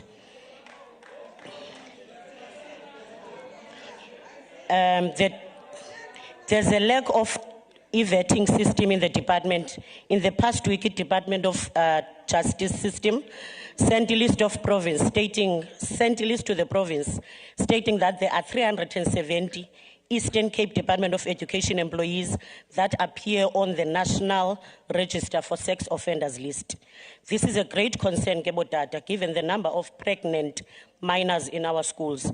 These minors are now exposed to pedophiles, diseases, human and sex trafficking. Ngosi, honorable member. EFF rejects the vote. You. Thank you. Thank you. I now call upon Honorable Zindi. Honorable Zindi, you only have 3 minutes, so you must move fast. Thank you, Honorable Deputy Speaker. The UTM acknowledge Honorable MSc Gade's efforts in ensuring that the teaching and learning take place. We appreciate that. However, the UTM submits that the Department of Education as one department with high budget vote need to prioritize the focus areas in ensuring the efficiency and effectiveness by providing conducive environment in our schools. Some kids in the Eastern Cape going to school is like an extreme torture inflicted by harsh teaching and learning conditions. The under 3 classes have been a normality to them. Collapsing mud and wooden classrooms is what the poor parents can afford to build just for their kids to have access to education. In 2017, Nkalweni SPS in Ebodini at Ngaleni approached the department to intervene and a promise was made as usual. The issue of pit latrines has no clear plan on how to eradicate them. More than 100,000 people still use pit latrines from the 427 schools. At Mneliswa SPS in Java location at Flagstaff, kuphele iveki yonke kungafundwa MEC. The service provider is valile mobile toilets zazo. Engcobo district office is not working properly because there is no water, no network coverage. Baphuma ngo-12 kuba akukho apho bazawuzithuma khona. That is why as UDM we are proposing the prioritization of this project according to their agency and importance. The issue of security cannot be overemphasized. Principal of a school at Kwapaca was shot to death on school premises last week. Last month, the head of department announced that Eastern Cape Education has allocated 60 million rands for security at schools in hotspot areas. 262 security personnel deployed to 131 schools across is not enough. As UDM, we recommend that key stakeholders be involved in ensuring the stability and safety in our schools. All regions be considered as hotspot because bangena. Honorable members, please don't drown the speaker. Please. Please, honorable members. Continue, honorable member. Okay. As UDM, we recommend that key stakeholders be involved in ensuring the stability and safety in our schools. All regions be considered as hotspot because bangena kuzo zonke as regions. Abakhethi involve SAPS. Xa nohlulakala, Honorable MEC, siyanicela ngokuzithoba okukhulu. Izani kuthi siniphethe emkhosini. Abanye aba ke bakhaphe thina. That is why abantu apha, most members apha, zigade ikis because sixakene ne-politicians apha as involved with corruption. MEC, you will not fight this extortion schools uwedwa. We need stakeholders, we need ukusebenzisana ne-communities so that izikolo zethu zibe kwi-stability and zibe safe. Thank you. UDM welcomes the report. Thank you, Honorable. Nize kuthi xa nifuna umkhosi siniphethe. Thank you, Honorable. Order, members, order. It's actually was key stakeholders. Yeah, not keys. I will then call upon Honorable Makubela. Honorable Makubela, you have 14 minutes, and your 14 minutes starts now. Thank you. Thank you, Honorable Deputy Speaker, Honorable Chief Whip of the Majority Party and the institution, Honorable Premier, and Honorable members of the Executive Council, Honorable Chair of Chairs, Honorable Deputy Chair of Chairs, Honorable Deputy Chief Whip, Honorable members of the Eastern Cape Provincial Legislature, our support staff, HODs, and top management of various departments, fellow citizens. Allow me, Deputy Speaker, to take this opportunity to extend my warm revolutionary greetings. Honorable Deputy Speaker, on behalf of the African National Congress, let me join the people of South Africa in commemoration September as the National Heritage Month. As we reflect on the journey of the past 3 decades, we are not talking here about 330 years decades. We are talking about a journey of 30 years. So there's a big difference. It is important to acknowledge the progress made within these 30 years, celebrate the successes,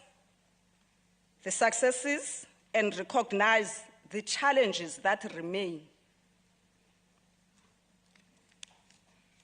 1, improvement of national senior certificate results.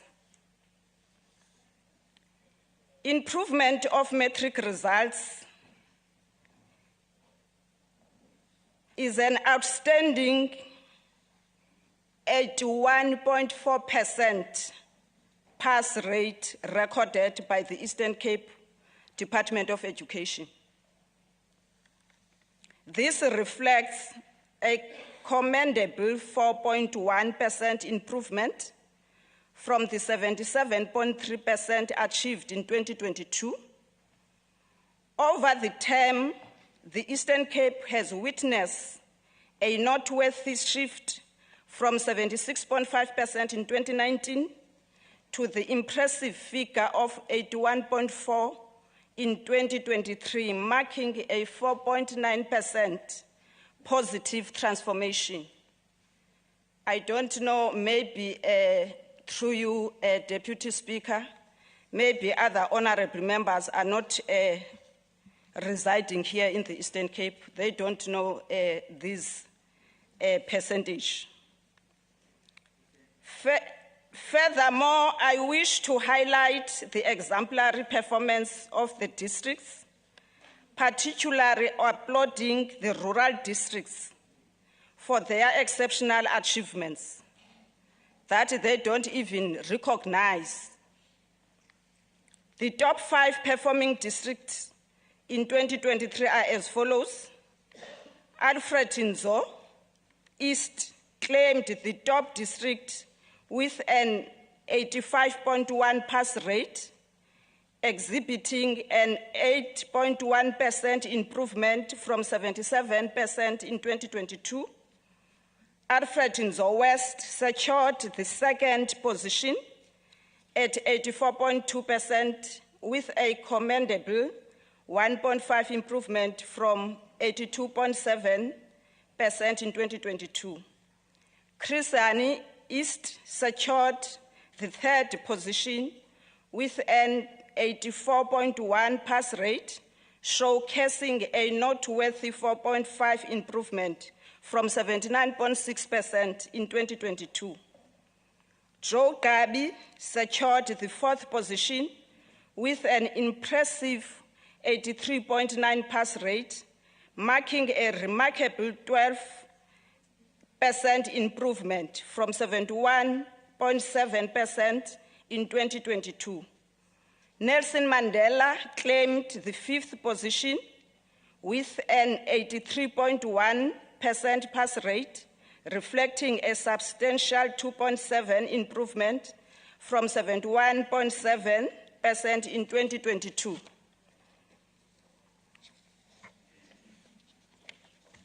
Honorable Deputy Speaker,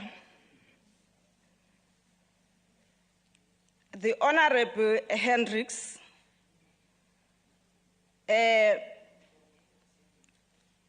just made a wrong and misleading comment in this House that the learners of our province are not getting quality results.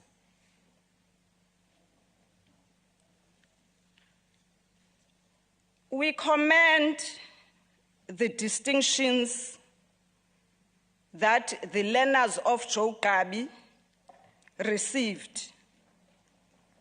They were the most improved district, both nationally and provincial. So that means he is not aware about that. This achievement is attributed to the wise decision to realign the district from 23 to 12, resulting in the appointment of highly competent district directors. The commitment to making education an apex priority is now yielding tangible and praiseworthy results. While acknowledging these achievements, it is crucial to recognize the collaborative efforts that made it possible, the dedication and hard work of teacher unions, as there were no disruptions that negatively affected teaching and learning, effective functionality of schools, supportive communities, and the commitment of both teachers and learners have played a pivotal role in this success. Additionally, the invaluable contributions of educator assistants and general assistants shaping the functioning of our schools cannot be overlooked. Let us also remind them of the President's program of assisting the schools with EAs and GS. Maybe they also forget that one. Coming to the National School Nutrition Program. Honorable Deputy Speaker, it is an open secret that the ANC has transformed the basic education sector through interventions introduced in the democratic dispensation. These interventions, amongst others, are the introduction of no-fee schools and national school nutrition programs. These interventions were introduced to ensure poverty does not stand in the way of children's access to quality education. The provision of balanced nutrition in schools is a critical aspect of education and public health policy in South Africa. Honorable Deputy Speaker, the ANC-led government welcomes the allocation of 1,700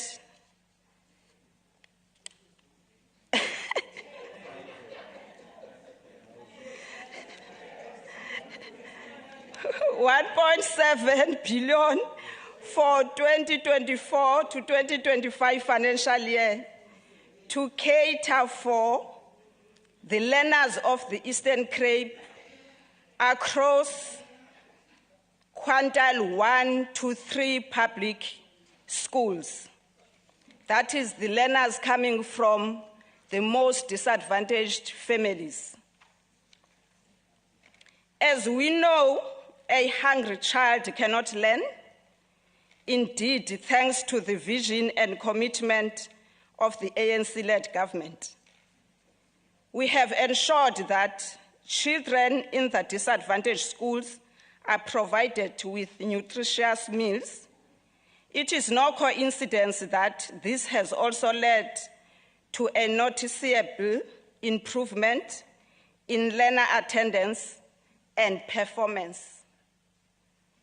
Children now have the energy and can focus and actively engage in their studies, and the improvement in classroom participation and overall academic performance is evident.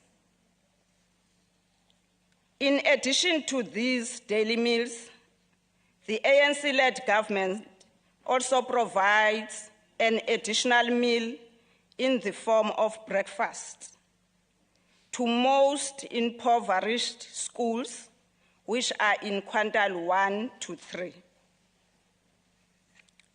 Coming to the jobs opportunities that have been created through the school nutrition is 12,729 job opportunities. Deputy Speaker, regarding the early childhood development, the ruling party is committed to upholding the Constitution, which enshrines the rights of children to basic education and care. Furthermore, our commitment to international agreements, such as the United Nations Sustainable Development Goals, particularly Goal 4 on ensuring inclusive and equitable quality education, underscores our responsibility to prioritize early, 2 minutes left, Mama. Early childhood development. School safety, Honorable Deputy Speaker, the ANC-led government is making it its priority to make sure that our schools are safe places of learning, development, and growth. Security fencing, the ANC-led government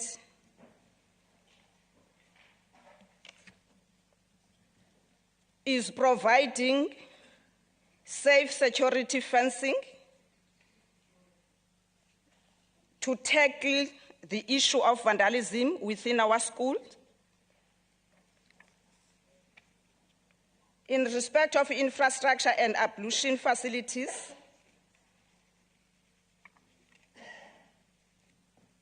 Honorable Deputy Speaker,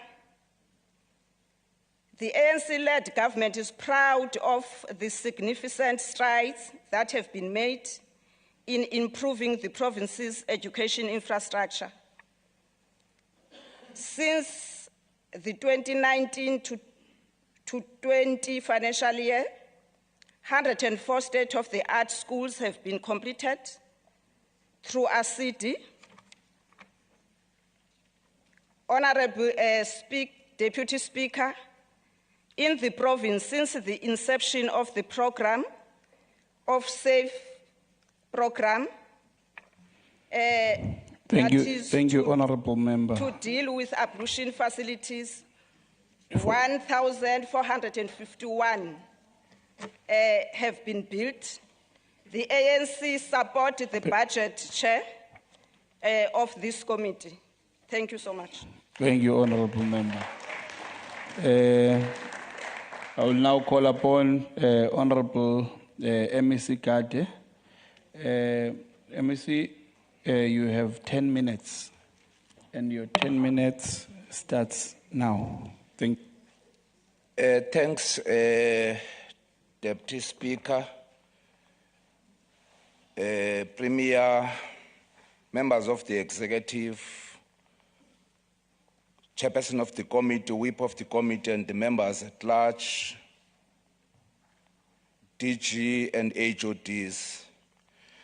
Allow me, Deputy Speaker, to invite the members of this House to the handover of Gabazi SPS at Mhlonhlo on Tuesday, on the 17th,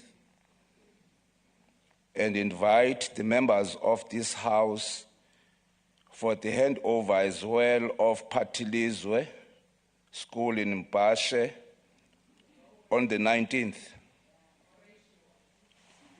I am inviting them because it seems as if some do not know their role of ensuring that as lawmakers they oversight policies and progress of government, not noise.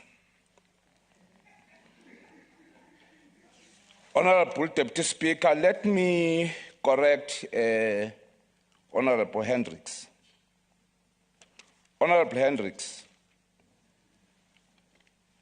2 weeks ago, the CEM in this country said,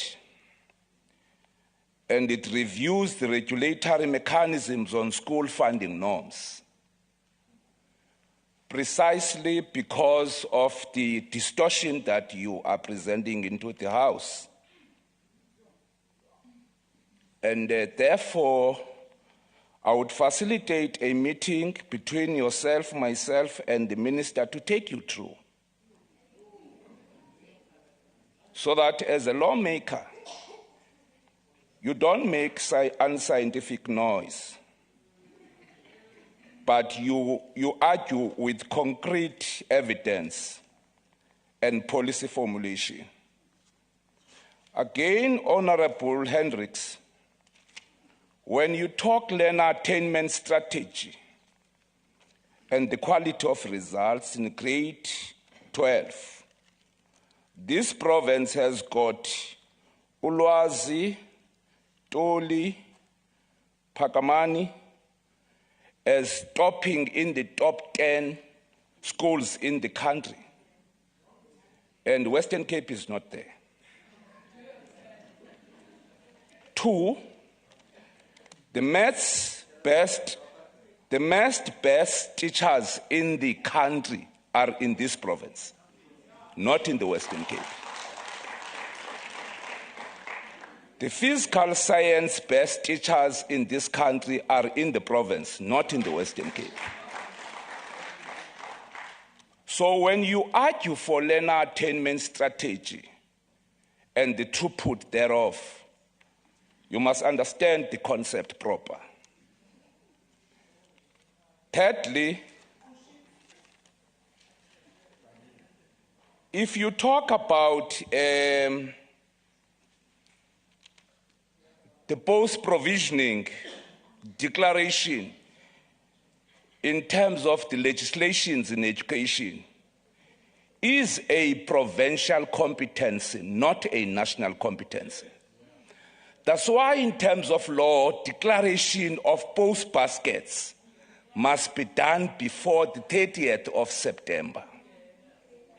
Right? It is a MEC's function in terms of law. Now, I am reminding you that last week, both Eastern Cape and Western Cape, they were making declaration on different days. Honorable member in Western Cape has got a reduction of 2,400 posts. In essence, they are retrenching 2,400 educators,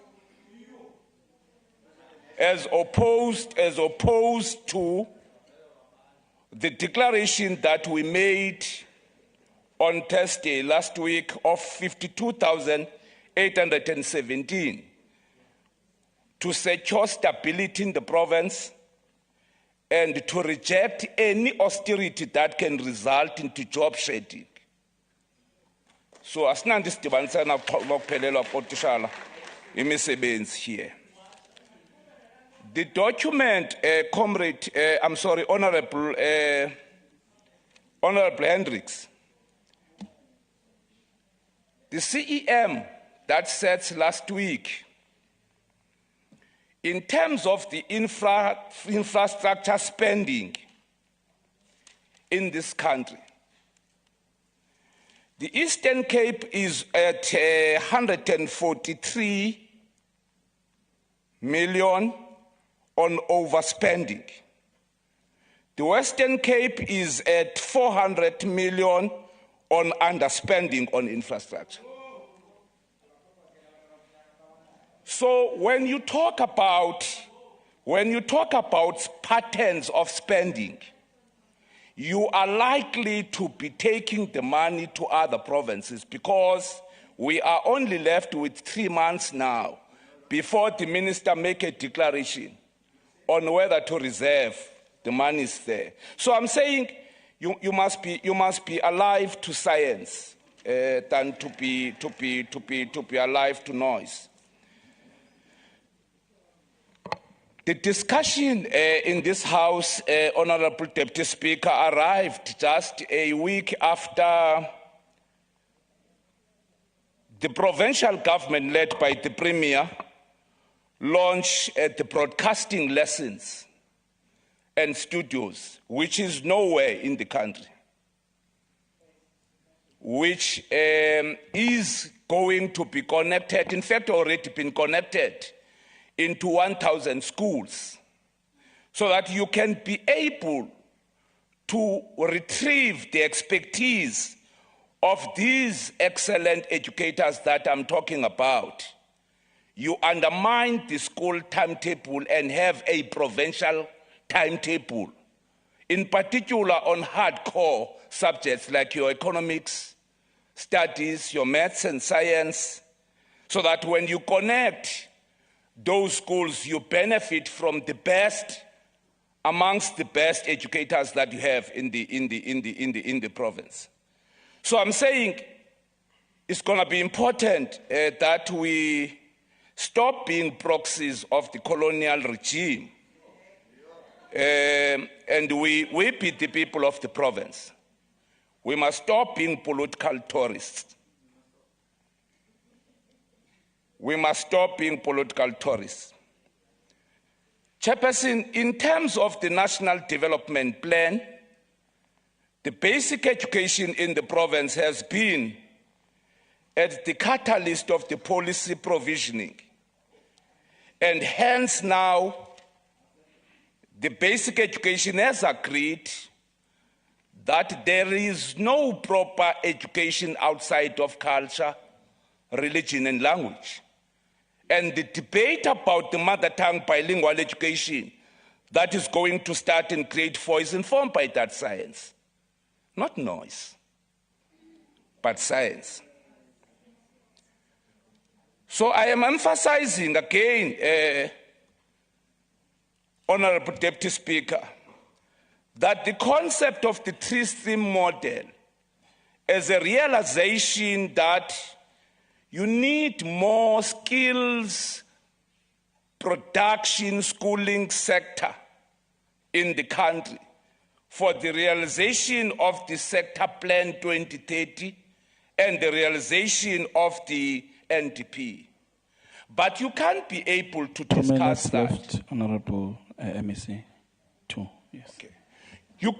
You can't be able to answer that, honorable members, if you are not clearer on the fundamental question.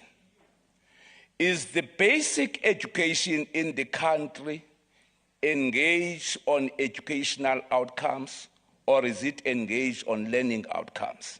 And what is the difference?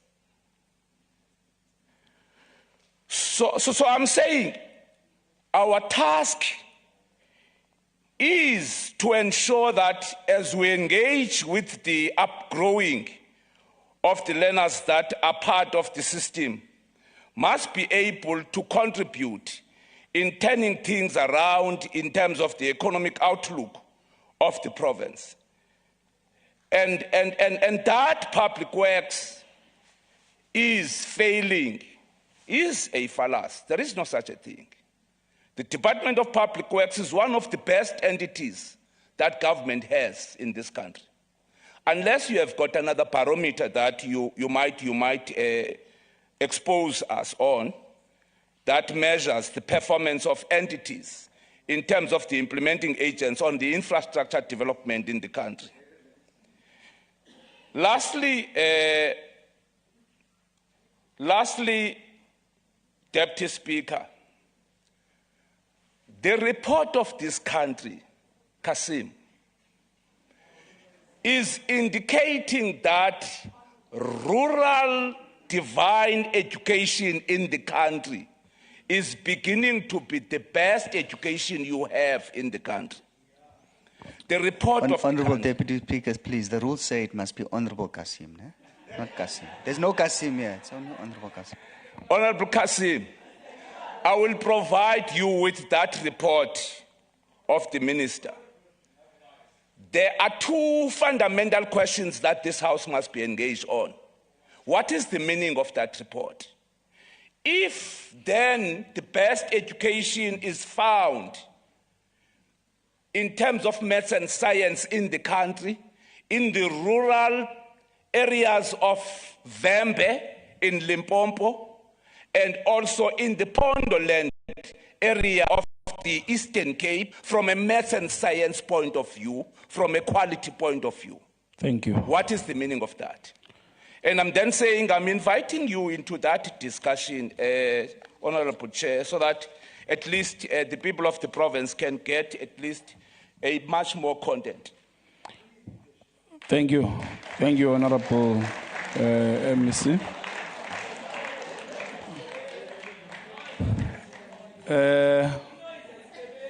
Honorable members, I put the report. That concludes the discussion on this matter and the business of the day. Kindly note that the dinner has been prepared. It is served in the dining hall. The House will adjourn until tomorrow, the 11th of September at 10 o'clock. The House is then adjourned. Thank you.